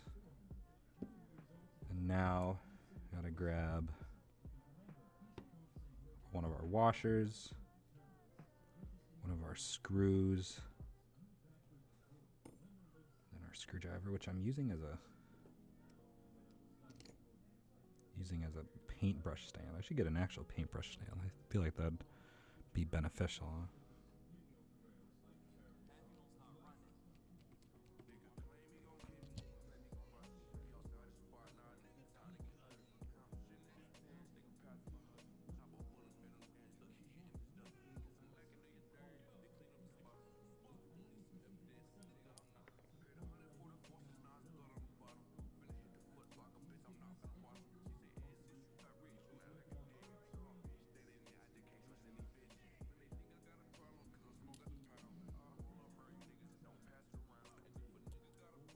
Part is probably the most annoying.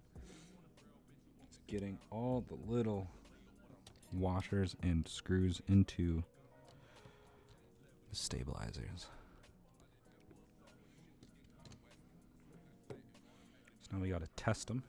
I actually have to put.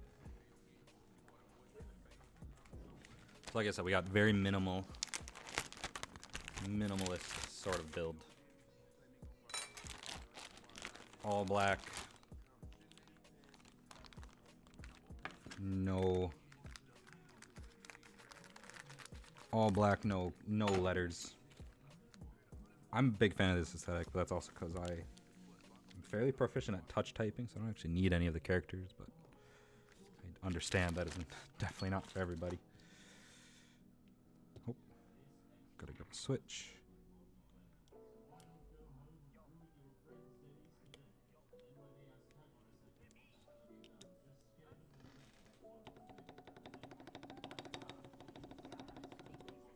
Ooh, that sounds pretty good. That's why we like 205 grade 0. Like with dielectric grease, it's really easy to overdo it and apply too much, and then you have to go back and at least in my experience, just because I guess due to part of my inexperience, not a fan of dielectric grease. Or I shouldn't say I'm not a fan. I'm more of a fan of 205 grade 0 for stabilizers. I guess we'll use this as my brush holder.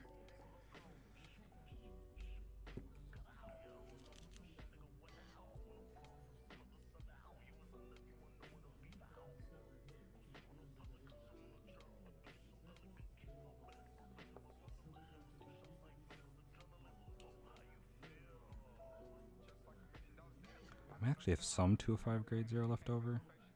I'll have to check in my drawers if I have any at all. Because I can keep it consistent. I feel like that would be the best play to use the same for everything, but it won't be the end of the world if I can't.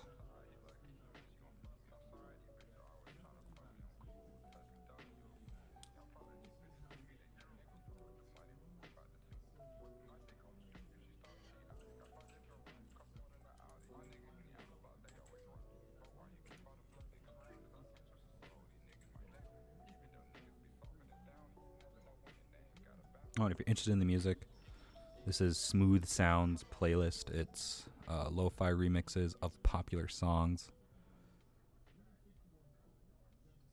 It's pretty much the playlist I've been listening to on repeat, just in general.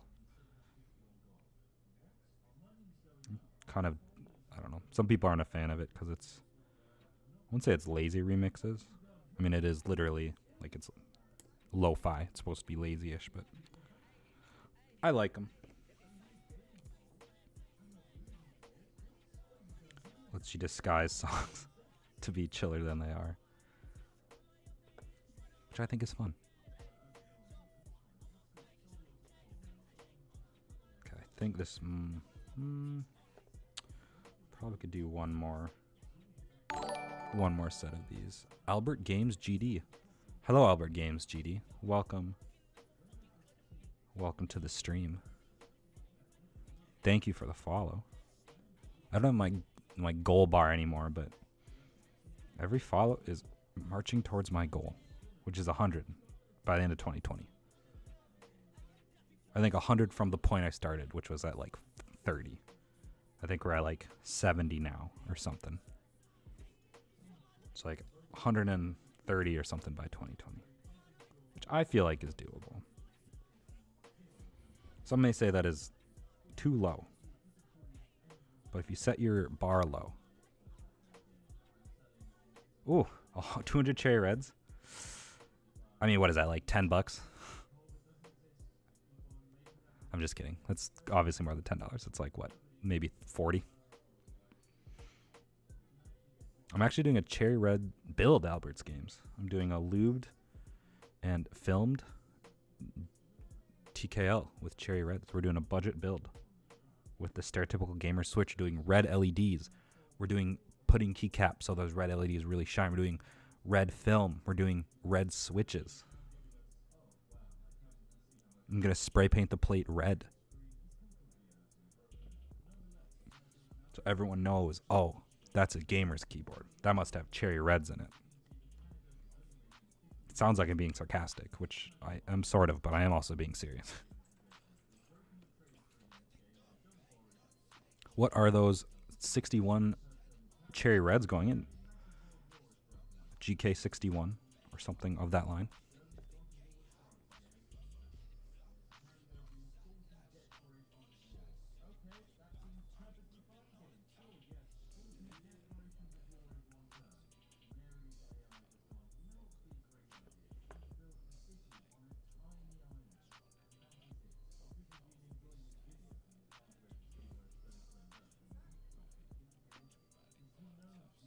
It could be worse. You could have accidentally somehow ordered 200 Zeal PC Zelios. You could be out $200 as opposed to whatever 200 cherry reds are worth. Sometimes you just gotta count your blessings.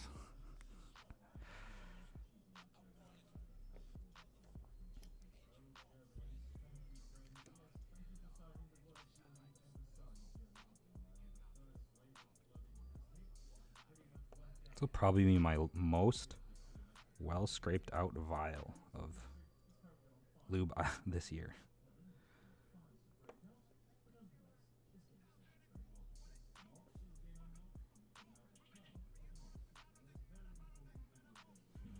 Notches. Oh. Oh.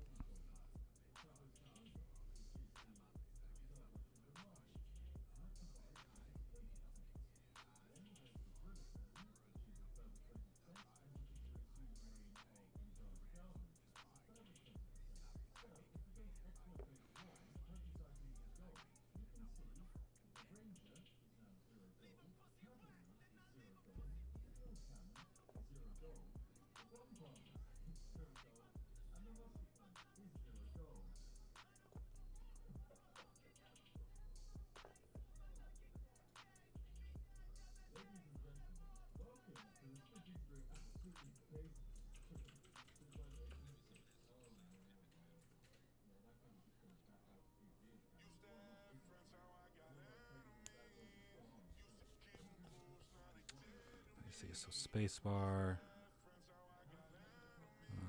We'll do left shift.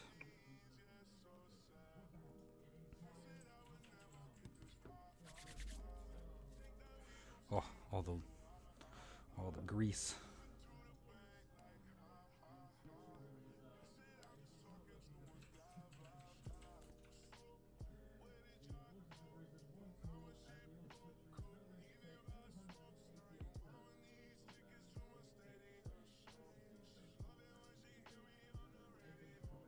I mean, thinking about it though, I don't think ordering 200 cherry reds is the worst thing. I think ordering like 200 cherry blues, I'd be upset about that.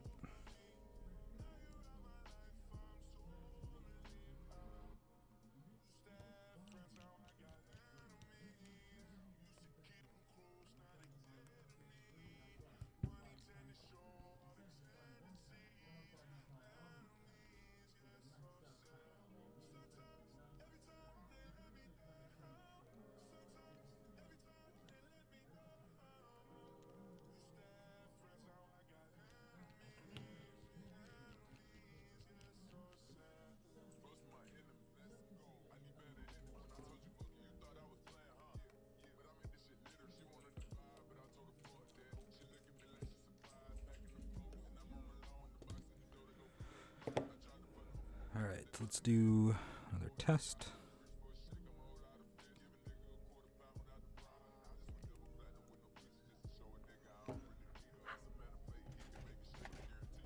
Oops. Oh gosh.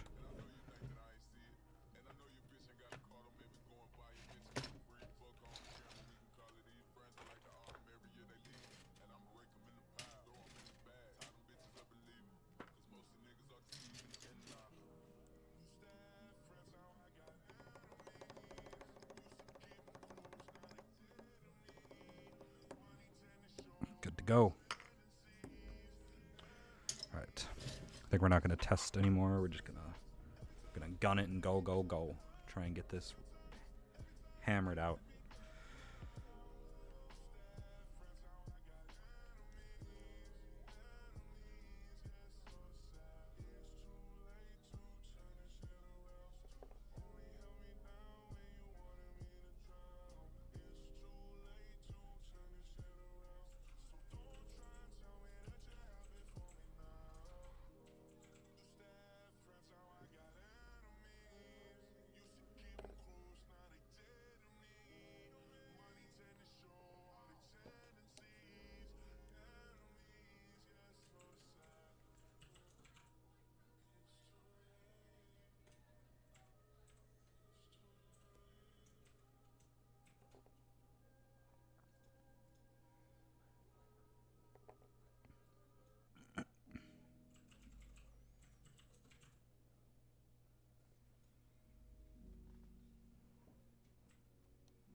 I think this will be the last one I do with 205.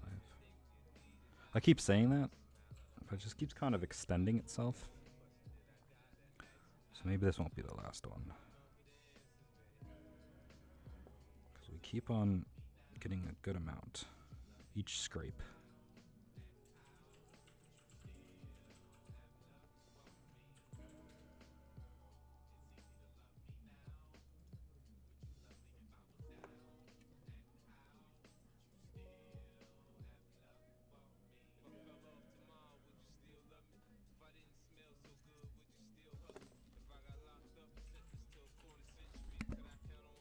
Hello? Okay.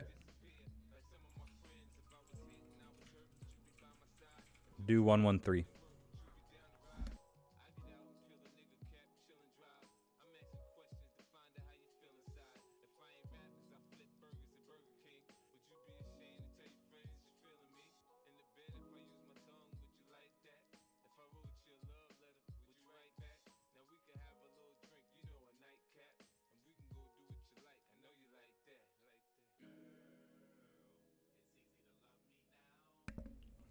Sorry, got a delivery guy. What are you getting delivered? Some textbooks, and then a tripod. Yep, mostly textbooks though.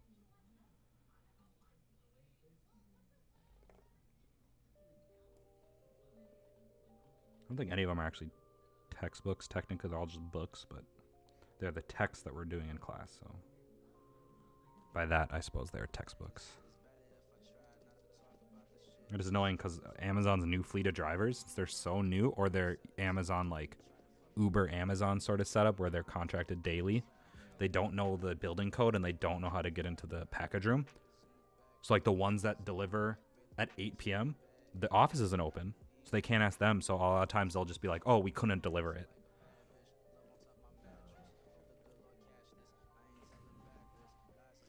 Which is what we get for like wanting, or Amazon trying to do their 2-day delivery, which I guess isn't as sustainable when they're contracting UPS or whatever to do it. So instead they got to do this thing where they contract people daily. I mean, if there's a demand for it. That's true. But then you get situations like this where our apartment building has a dedicated package room. But because they're like Amazon's internal Uber service for packages, they don't get access to any of that.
Let's see, what's another important key, I guess.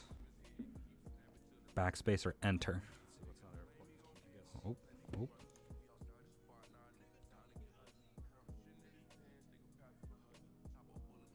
Probably enter. Hopefully you hit enter more than backspace. So we'll go with enter. No judgment if you hit backspace more than enter, though. Well, maybe some judgment.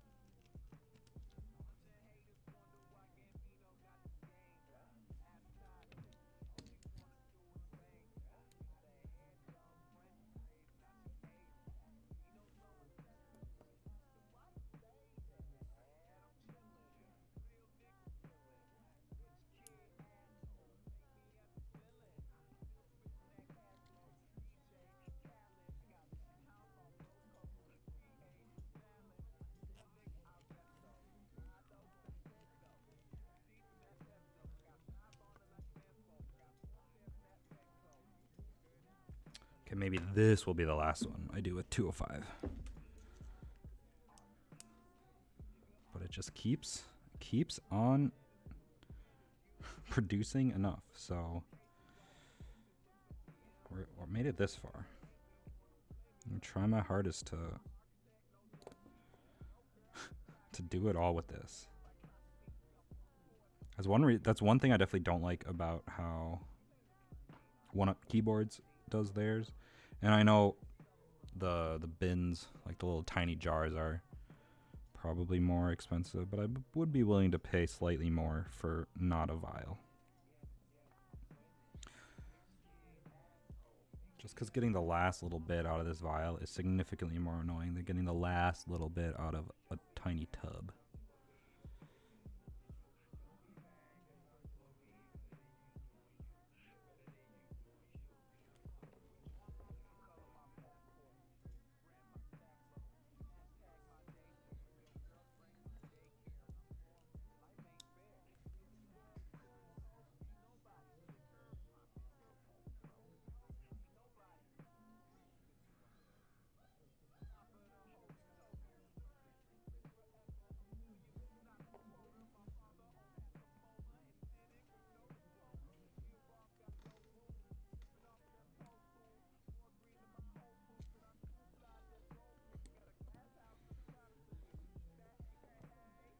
We're getting so close to the typing test.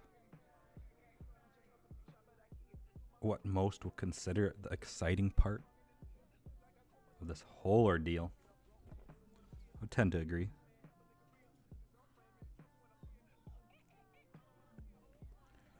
I already have an idea of how it's going to sound. I mean, it's going to sound good. Just because lubed and filmed Gat yellows are a very solid choice for linears. Oh, hey. What up, Joe Brosu? How you doing? Ooh, is that hot sauce? The sauce? Oh, boy. Oh, God, it scared me. Thank you for the follow, Joe. I mentioned earlier in the stream, but it's one more towards my march to 100 total.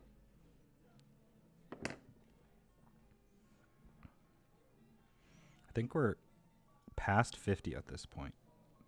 But it's 100 since I started, which I think was around 30 followers I had from various other crap I've done. Zoidberg. Hello, Zoidberg. Is that a tiny child with a wrench? I don't know what that... What is that? How's the Osu? Oh, I get it. Joe Burr Osu. I get it. Because you play Osu? You weeb.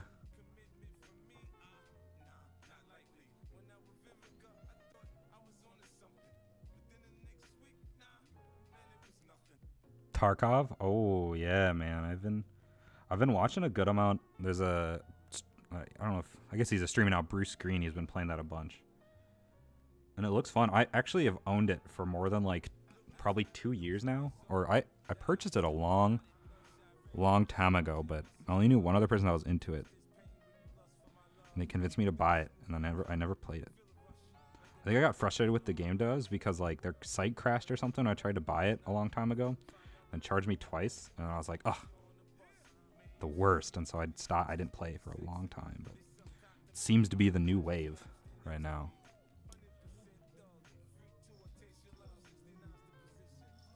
Although with any new game, there's some drama. I think it's silly drama. But there's this big uproar. I don't know if it's big. Maybe it's being blown out of proportion, but how there aren't any women characters in the game. And like when asked, the developer essentially said women wouldn't be able to handle the pressure. But my thing is like, video game is an art sort of thing. And if a painter decided to not have women or men in his piece of art, I feel like less people would be upset by that. But I kind of view it as the same thing. Like if the person, maybe he should have said it more tactfully. But I mean, I don't really care about the gender of characters in games. Because I just kind of assume whatever I'm playing is me. Like I just assume that role. Or like you role play, right? RPG. Role playing game. To an extent, a lot of games are role playing. You're just anyway. So that's been like the most I've heard of it recently is that whole ordeal.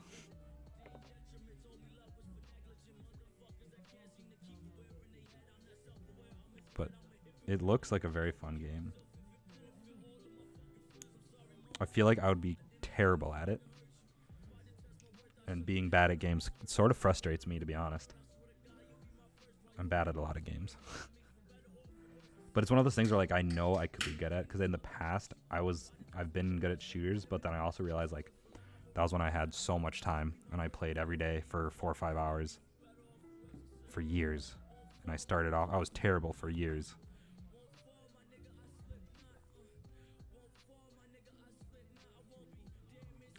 So I don't know, man. I'll definitely give it a try. What are you brushing on? So this is 205 grade 0 grease or lube. In this use case, it's lube. It is lubricating plastic, metal on plastic, and plastic on plastic contact.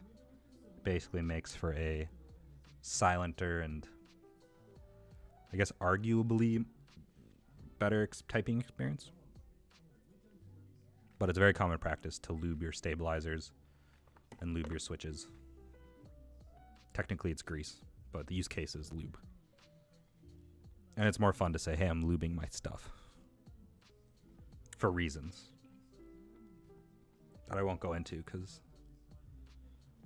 I don't want to get tossed.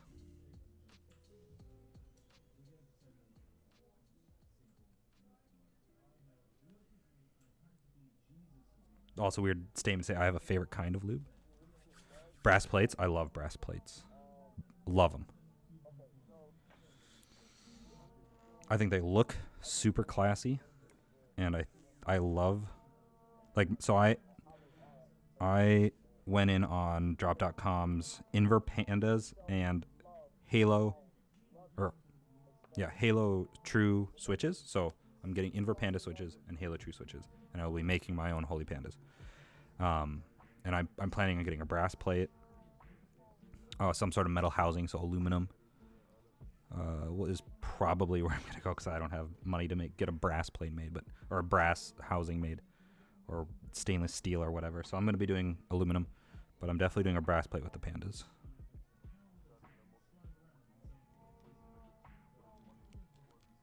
But I've always liked brass. Like there's a subreddit. Keep going, please. Move along.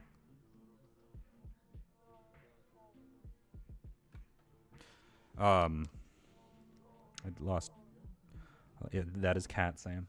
I lost track of what I was gonna say.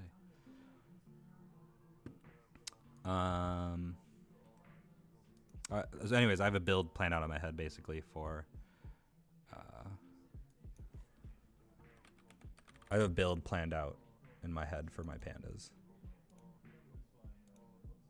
and it's gonna be.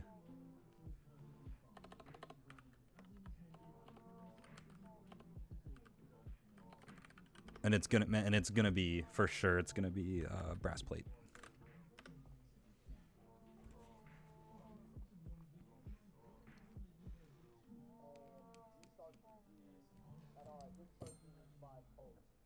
Oh, you got a new PC? What are the specs, man? You can't just drop, I got a new PC and not expect me to ask about specs. And if you don't know specs, don't be embarrassed. That's fine.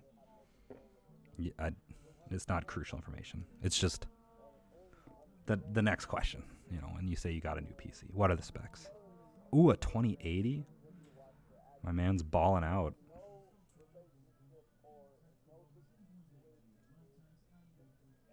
That'll last you a while. An i9? Oh, really balling out. Sure. Yeah. Understood. i9. Very nice. Oh, I think I have just enough of this 205 grade 0 to 32 gigs RAM. My God. That's wild. I don't think I've ever owned anything with that much RAM. Granted, most of my computers have been like smaller builds. Oh, and a 1 tera. Dude, the prices of SSDs. Love it. Absolutely love it.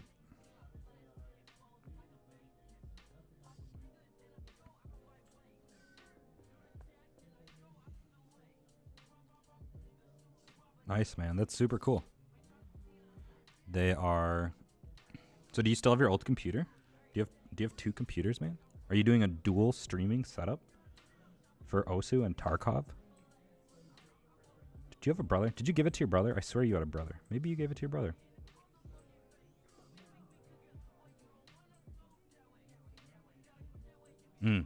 Nice. That's a good way to do it.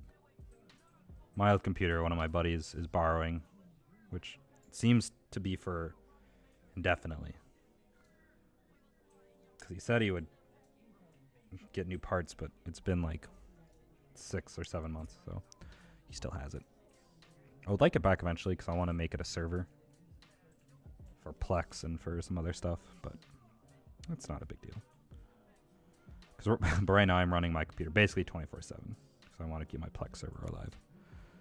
That's true. That's true. I do remember that one day where I helped with your stupid Honda.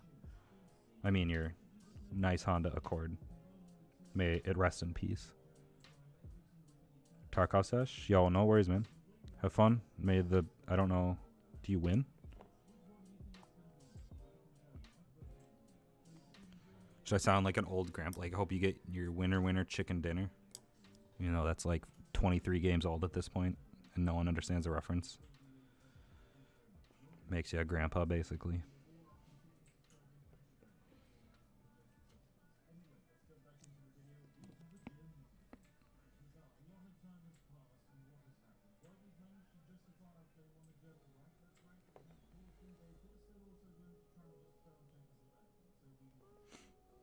Zoidberg, what do you think about brass plates? I assume you have an opinion of them to some degree, considering you asked. Oh, I remember where I was going. So, like, there's a subreddit called r/EDC on Reddit, r/EDC, everyday carry, what people carry. And I was always a big fan of, like, the people that have their coordinated materials. And I always liked when people had brass everything, like brass flashlight, brass wallet clip, brass brass knife. I just think it's a nice looking and feeling material.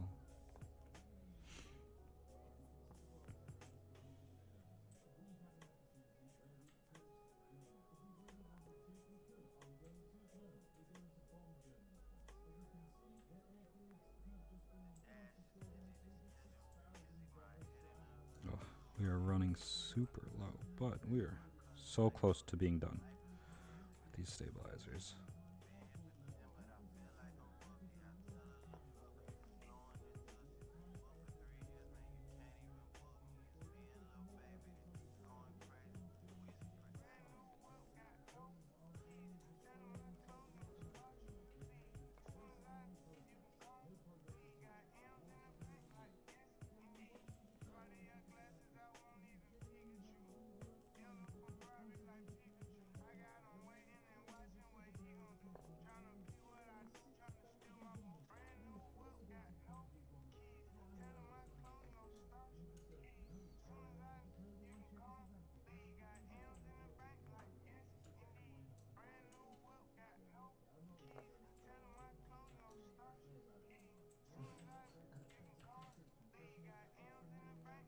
We, I think, have successfully used up the most I could of this amount of 205.0 I had. Ah! Oh, we're losing lube. Clip is there.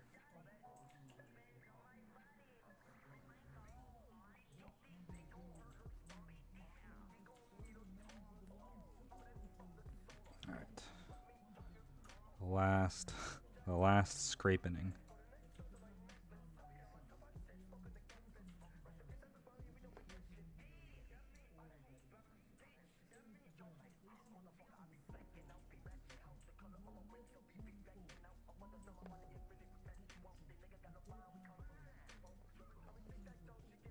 And then after this, I think I'm gonna go wash my hands before I start handling the acrylic and the keycaps, just because I touched the space bar without doing that, and there's grease prints on it.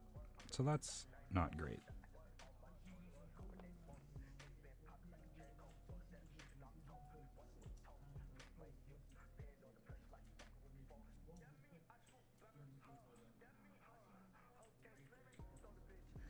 Alright. It's this way.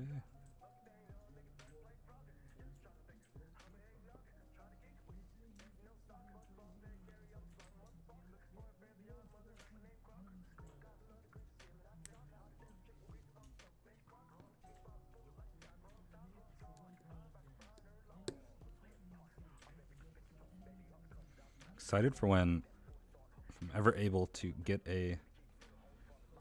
So I actually got a camera recently. I got the GX85, which is a nice little camera. It does 4K 30, 1080 60. A lot of good options. Has 5-axis in-body image stabilization, which is great for filming.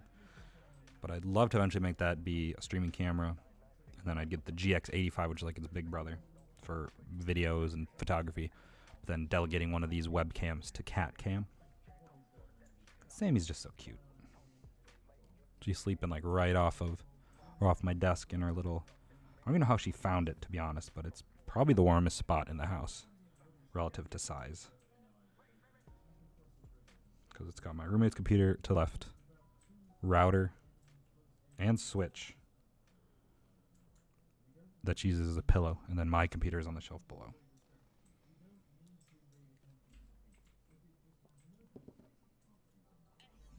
All on like a plastic shelf, so it's pretty toasty, which the kitty sure does love. Oh no.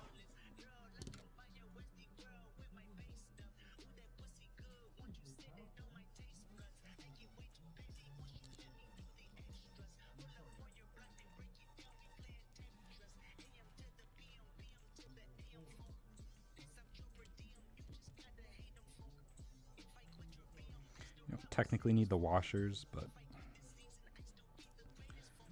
you have them, they come with them. Just like the switch film, it's like you're already doing it, you might as well use them. In theory, it protects the PCB.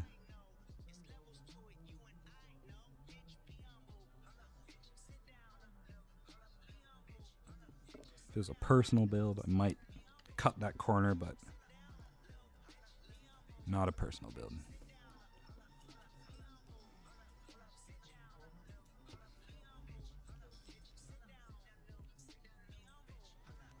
Okay, I'll be right back and wash my hands.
All right.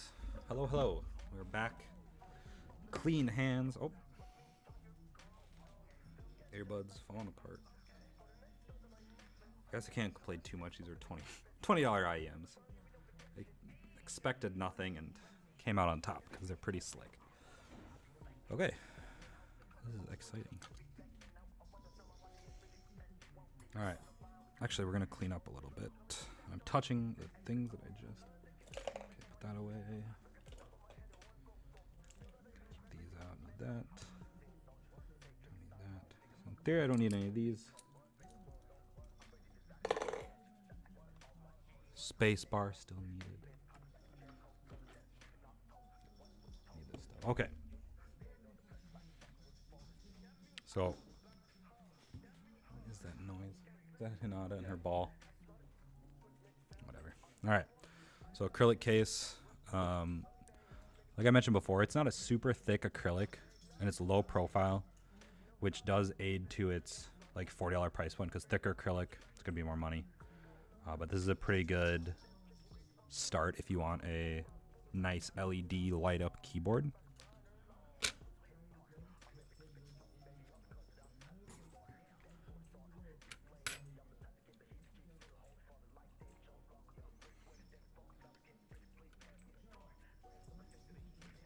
Okay.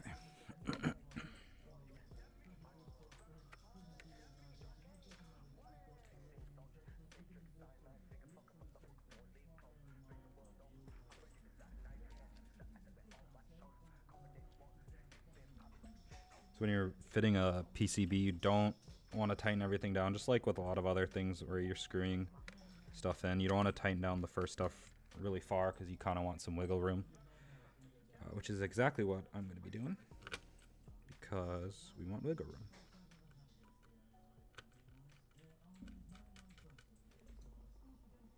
I don't think everything lines up perfectly because this isn't all made by the same person or company, so there's just kind of like a general universal standards, and a lot of the stuff just has overlap. So you see I have this pile of gold screws. We're not going to end up using all of them because it doesn't all perfectly line up, because again they're somewhat universal standards, and generally most of them fit.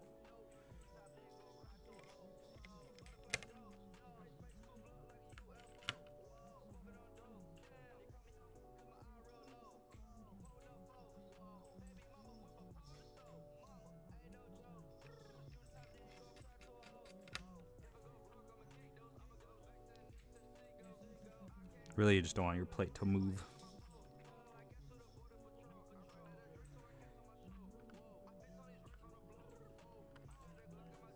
All right, I think that's all we're gonna be able to get.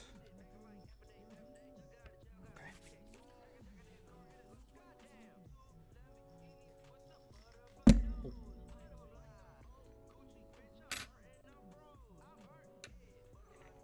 And this part's the easy part, but I'm gonna do some tests of the switches, just kind of an ear test, because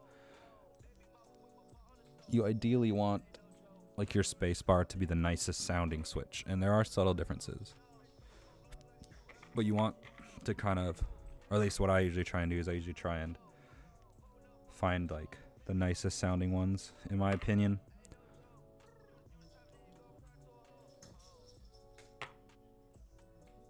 It's mostly up to like what I perceive to be smooth and as quiet as possible.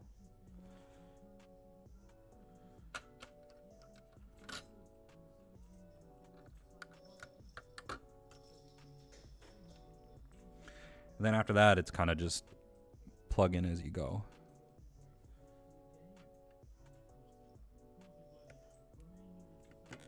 Whether you're hot swapping or you have a soldered setup, you kind of want to do anchor points. So I'm doing the corners first, as that is usually a safer bet, right?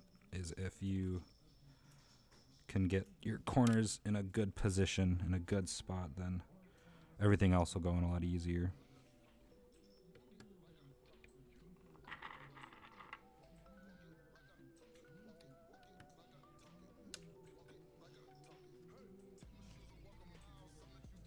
And then if you bend a pin while like either you're swapping switches to different switches on your keyboard, it's not a big deal.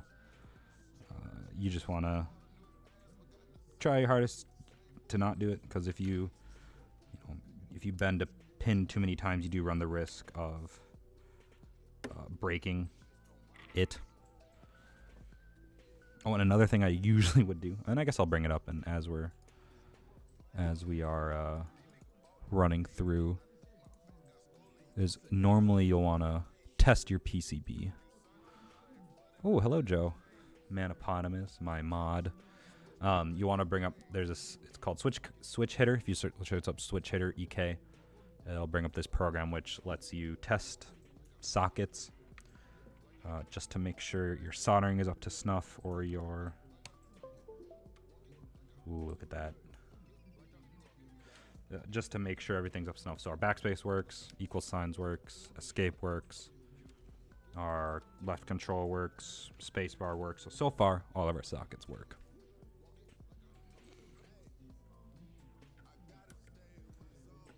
And so normally what I would do, I know it does look, Fluff, are you my client? Are you Tyler?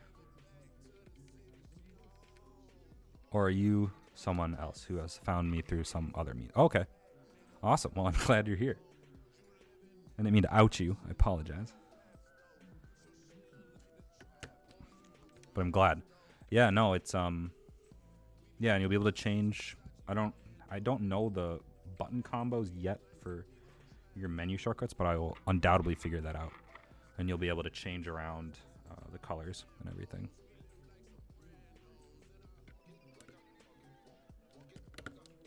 And then I guess in this stream, since you're here, I will go over how to swap out things. Just in case, for whatever reason, maybe you wanted to try a different set of switches, but you didn't want to go through a whole new build. Hotswap, so you can swap things out. Oh, I'm looking for some rainbow. Yeah, you should be able to do yourself some rainbow colorways. So this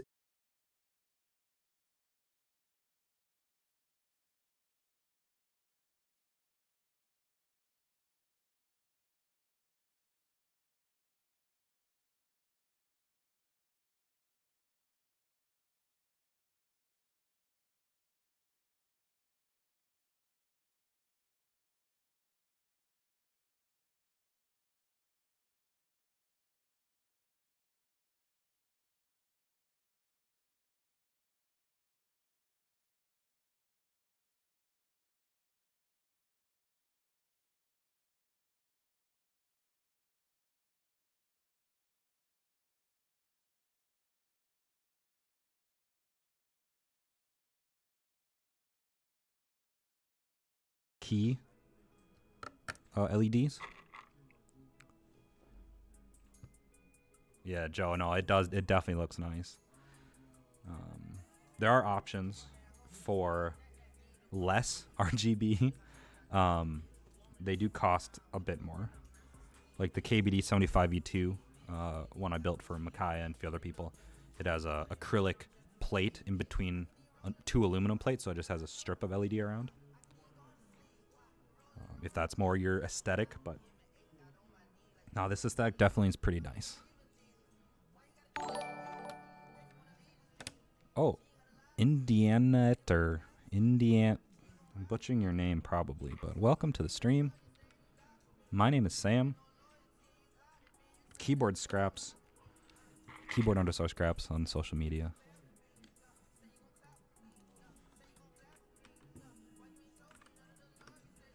There's a link to all my important stuff if y'all want to follow. Got a Discord if you want to talk to me. It's pretty much, you can hit me up almost whenever on there. If you want to ask questions about keyboards, inquire about stuff. I'll also announce when I'm going live, if I'm playing games. But come join the Scrapyard, which is what I thought was a clever name for my server.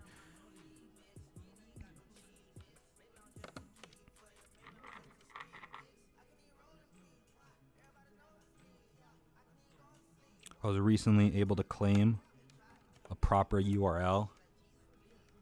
Thank you, Lance. This is a 60%. You can change colors. I can send you a slightly edited version of the invoice. Not like invoice to you, but so you can see the part list and the cost and everything. If this was something you maybe wanted to pursue.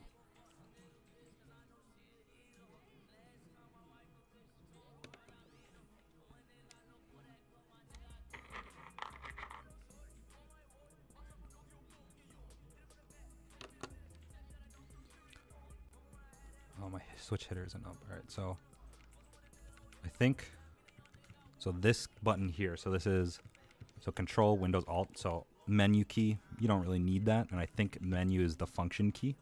So it's going to be some combo of function key and some button on this keyboard will change the color, and so we'll definitely look into that once we get all of these switches in.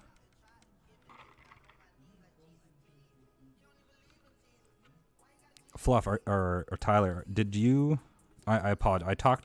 I was talking to a few people at the time that we struck up this, but do you have those the Acco World Tour set coming?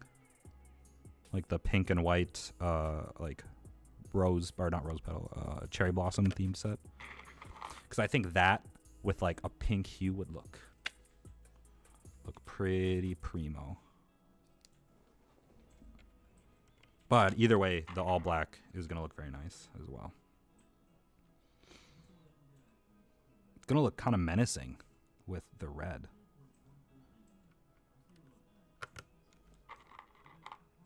Oh, and Lance, while you're here, if you ever, like I know Joe came out and hung out with you the other day. If you ever wanted to try out stuff, like I have setups to bring switches without having to bring large amount of keyboards. So this is one of them. This is a Hotswap board where I have an array of switches on. Then I have a bag of other switches, and I have other switch testers. So if you wanted to hit up someplace, I can bring that, and you can actually try out some stuff like that. Cool. Yeah, that'll be sweet. Yes, they've already arrived. Yeah. So once this is done, I am probably going to. I'll try and get this shipped out tomorrow night, if not Thursday, around noon, because I would like to get some footage of it. But at the latest, it'll be Thursday night, because I got class tomorrow. And I'll try and I'll try and get all my footage that I need out of the way tomorrow morning.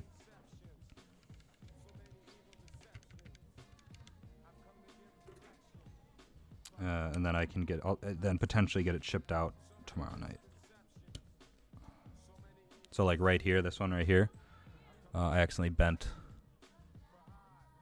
one of the pins. Not a problem. Just take some tweezers and you straighten them out. Switches are pretty robust. All right, sounds good, man. I do have a Discord. That Linktree link I just linked, you can actually join my like keyboard scraps Discord, and then we can connect from there.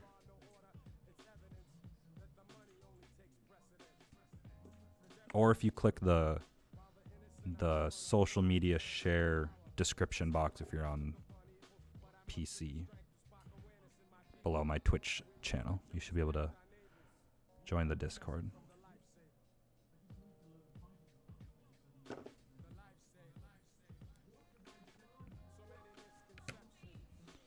Here we go. See, straighten it out. All good.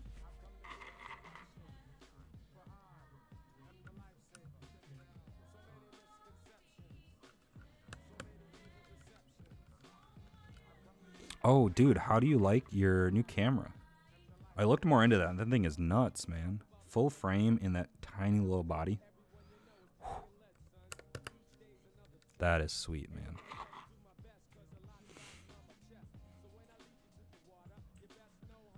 I remember my first full frame was a 5D Mark II back like 5, 6 years ago, and I definitely miss it, but not in the spot right now to go full frame. Which is why I went Micro Four Thirds, because it's like Oh man, I bet this one too.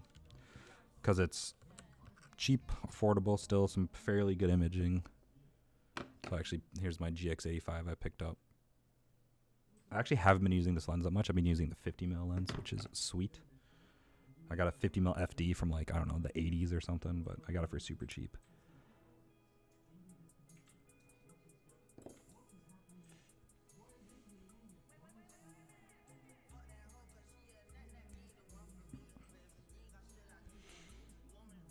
Eventually, I think my plan is this will be delegated to streaming cam, so this will be my top-down cam.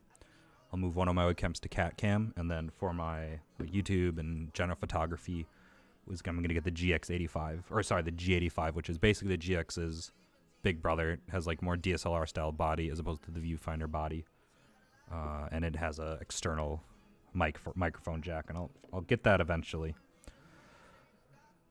Yeah, no, so I looked up a bunch of reviews because I remember actually. So I watch not like this is unique to me, but I watch a YouTuber. His name Kai W. He used to be part of Digital Rev TV, but that kind of went to the shitter, so he's on his own now. But he covered that for a bit, and I looked up a ton of reviews, and dude, that thing is nuts.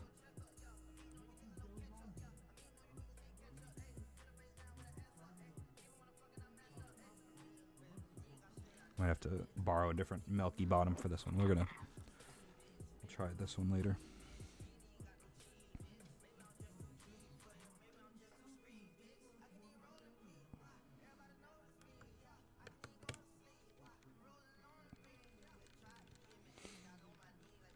What lens do you have? Basically, right now, since I'm on a tight budget, I've been looking at a lot of vintage glass, because like really for what I'm doing, since I've been mostly filming, I don't need crazy good autofocus. I'm filming keyboards. Keyboards aren't moving.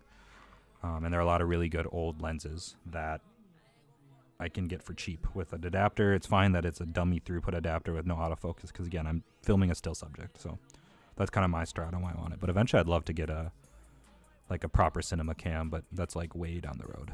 Aperture and ISO roof shooting. That's awesome, man. You should, obviously, I'm not a pro, but you should consider booting up an Instagram again, because that's basically where everyone has their like portfolio, right? Like even for me, like my keyboard, my easiest way to show people what I do and what I built is through Instagram, because like YouTube is, I think, too overwhelming. TikTok is too ridiculous. And I think Instagram's a good medium of all of it. That's obviously short of, building a website, which I would also like to do eventually as well. Sigma 42128, nice.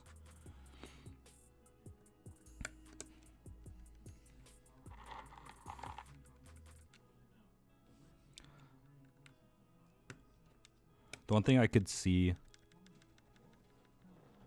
me doing is I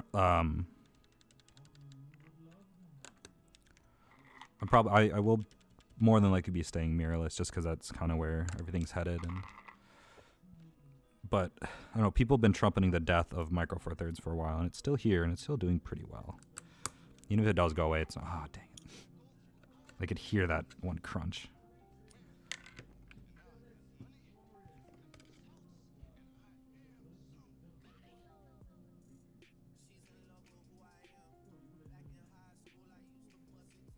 So I don't have any extra of these tools, but if you have extras of these, if you don't have one of these, I would recommend getting one. It's just a tool. It's a keycap puller on one end, and then it's a switch puller on the other. And if you're, if you ever even think that you would want to switch out your switches, it's good to have one of these. I don't know, relatively for how quickly I joined and like my expectations, I definitely would say I blew up on TikTok.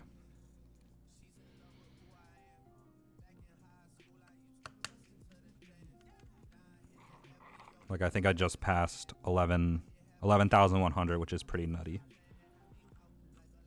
And I got you as someone who asked me, you know, honored me with, you know, letting me build them their first Keeb. And I'm in talks with a couple other people, and you know, TikTok's an interesting place, no doubt. I think TikTok followers. I think TikTok followers generally mean less because it's just so easy to follow on TikTok, and like the retention rate of the app I'd assume is pretty high, but then the engagement rate I'd say is pretty low. Like the amount of people that actually comment is significantly smaller than the people that like or view. And the people that actually will follow you from TikTok to other platforms is also very small. But I mean, for me, any amount is good. Like any amount is good. So like the fact that I was able to claim a YouTube URL so soon, like, well, in one hand I thought it was 1,000 subscribers you could claim a YouTube URL, but it turned out to be 100, and so I'm at like 250 now, so I'm like well past that point, but I just claimed it. And initially it was youtube.com/just5toasters, and I did that because I already had that URL, and I couldn't stand the thought of a YouTube channel without a URL, like a proper URL. And then after I hit 100 subs and I didn't realize you could claim your URL, I was like, that might bite me in the long run because I can't claim keyboard scraps. But fortunately, I was able to like change my URL. So now I have Just 5 Toasters and keyboard scraps both direct to the same site, which is pretty cool, actually.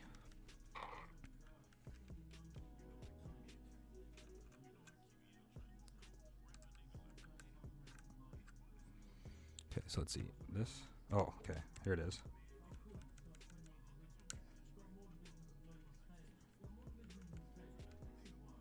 Okay, so I'll write these down in like on a piece of paper, but what I thought was correct. So this key here, which is between your Alt and your Control, so it's your 1, 2, 3, your fourth key or your second key from the right of your keyboard is your function, and so you hold that. And then you tap what will be your W key, and you cycle through all the modes, which is, now that I think about it, mildly annoying because there are so many modes.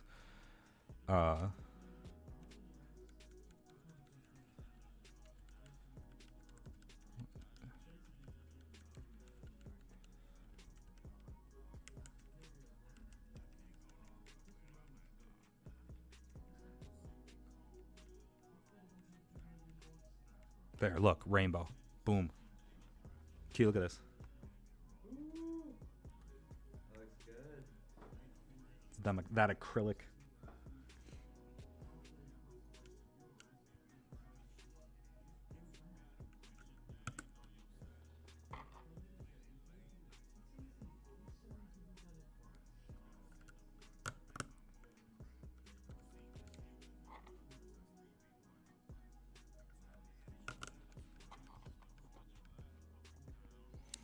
Well, Tyler, I appreciate you trusting me to build your board.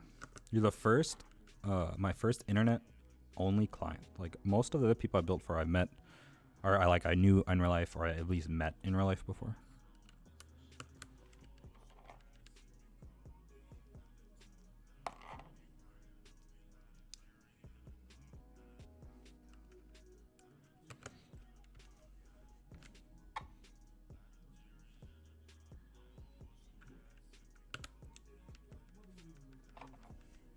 Excited to have an all-black keyboard again. Or obviously this isn't mine, but I'm excited to use an all-black keyboard again with blanks, because all my other sets I've either sold on keyboards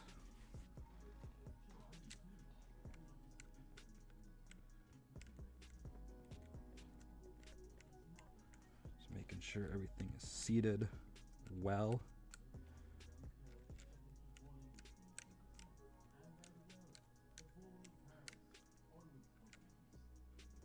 Here, you can look at this. So I mean, this is kind of the underside of it. There's 1, 2, 3, 4, 5, 6, 7, so 14 different lights.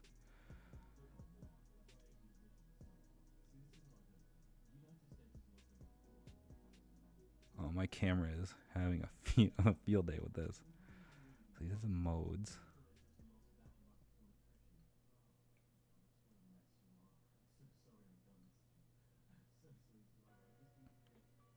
Ooh, I like that one.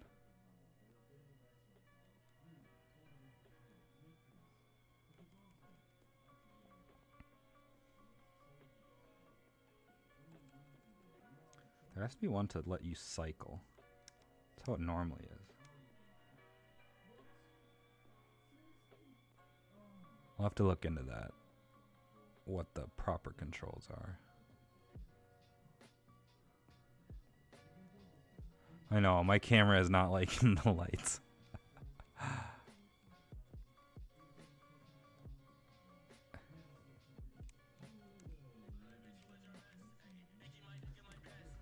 Alright, well, we'll give my camera a break. Alright, but we can start putting keycaps on. I'm gonna actually move switch hitter away, because this makes a good time lapse right here.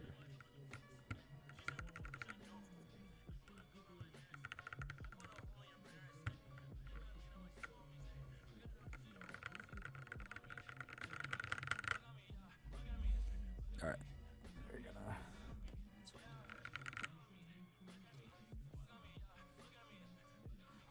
fluff. Tyler, do you, so maybe you don't have a preference yet. Some people do flip to spacebar. I mean, it doesn't matter really because you can change it. I actually liked flip spacebar, so if you actually look at my TKL, oops, escape. The spacebar looks like it's kind of falling out, but in my head and how I feel it, it feels more comfortable because it's like a more gentle curve. Otherwise, it's a pretty sharp edge. It's not gonna cut you or anything, but I guess we're just gonna do normal for now, because that's probably what you're gonna use.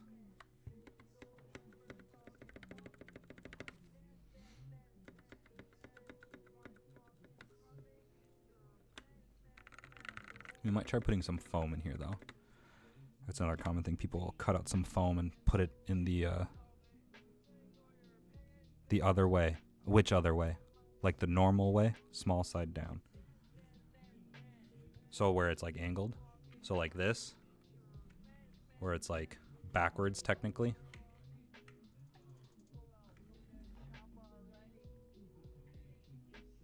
Or like, yeah. I guess that's the end of my question. You want it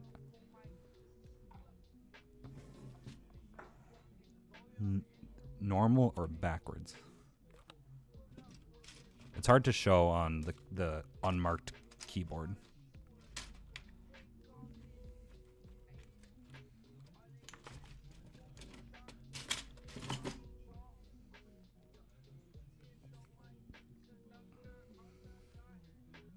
But by small side down, I think you mean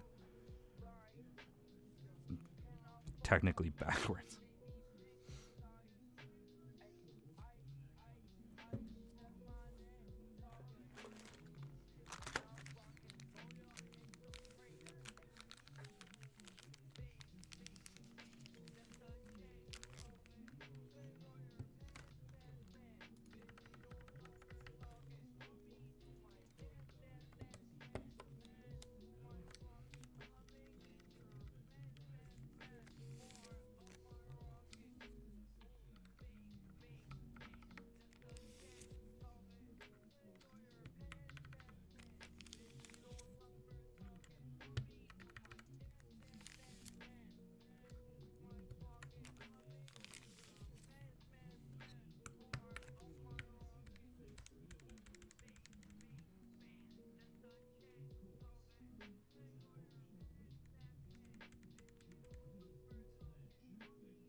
I just want a solid color.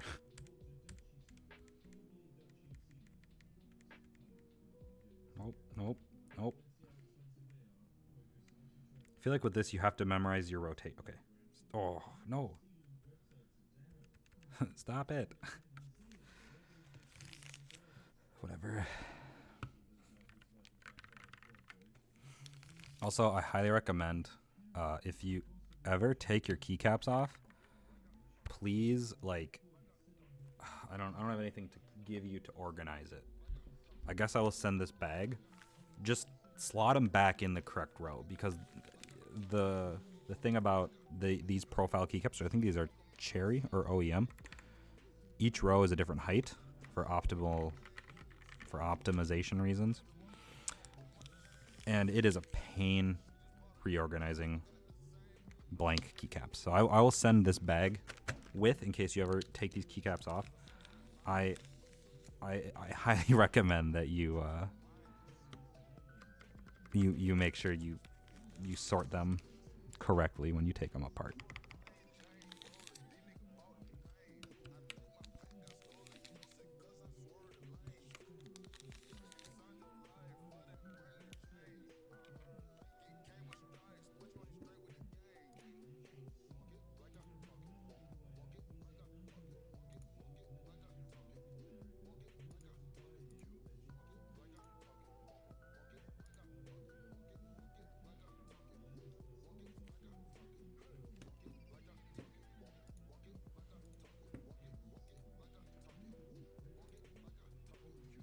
Because I have spent a long time organizing my all black keycaps, or I should say reorganizing them.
I keep pressing these ones in hopes I'll find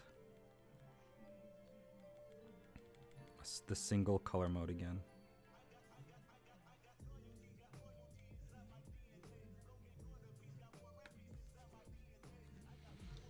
Whatever. We're gonna move on. Get this done. Get to the typing test.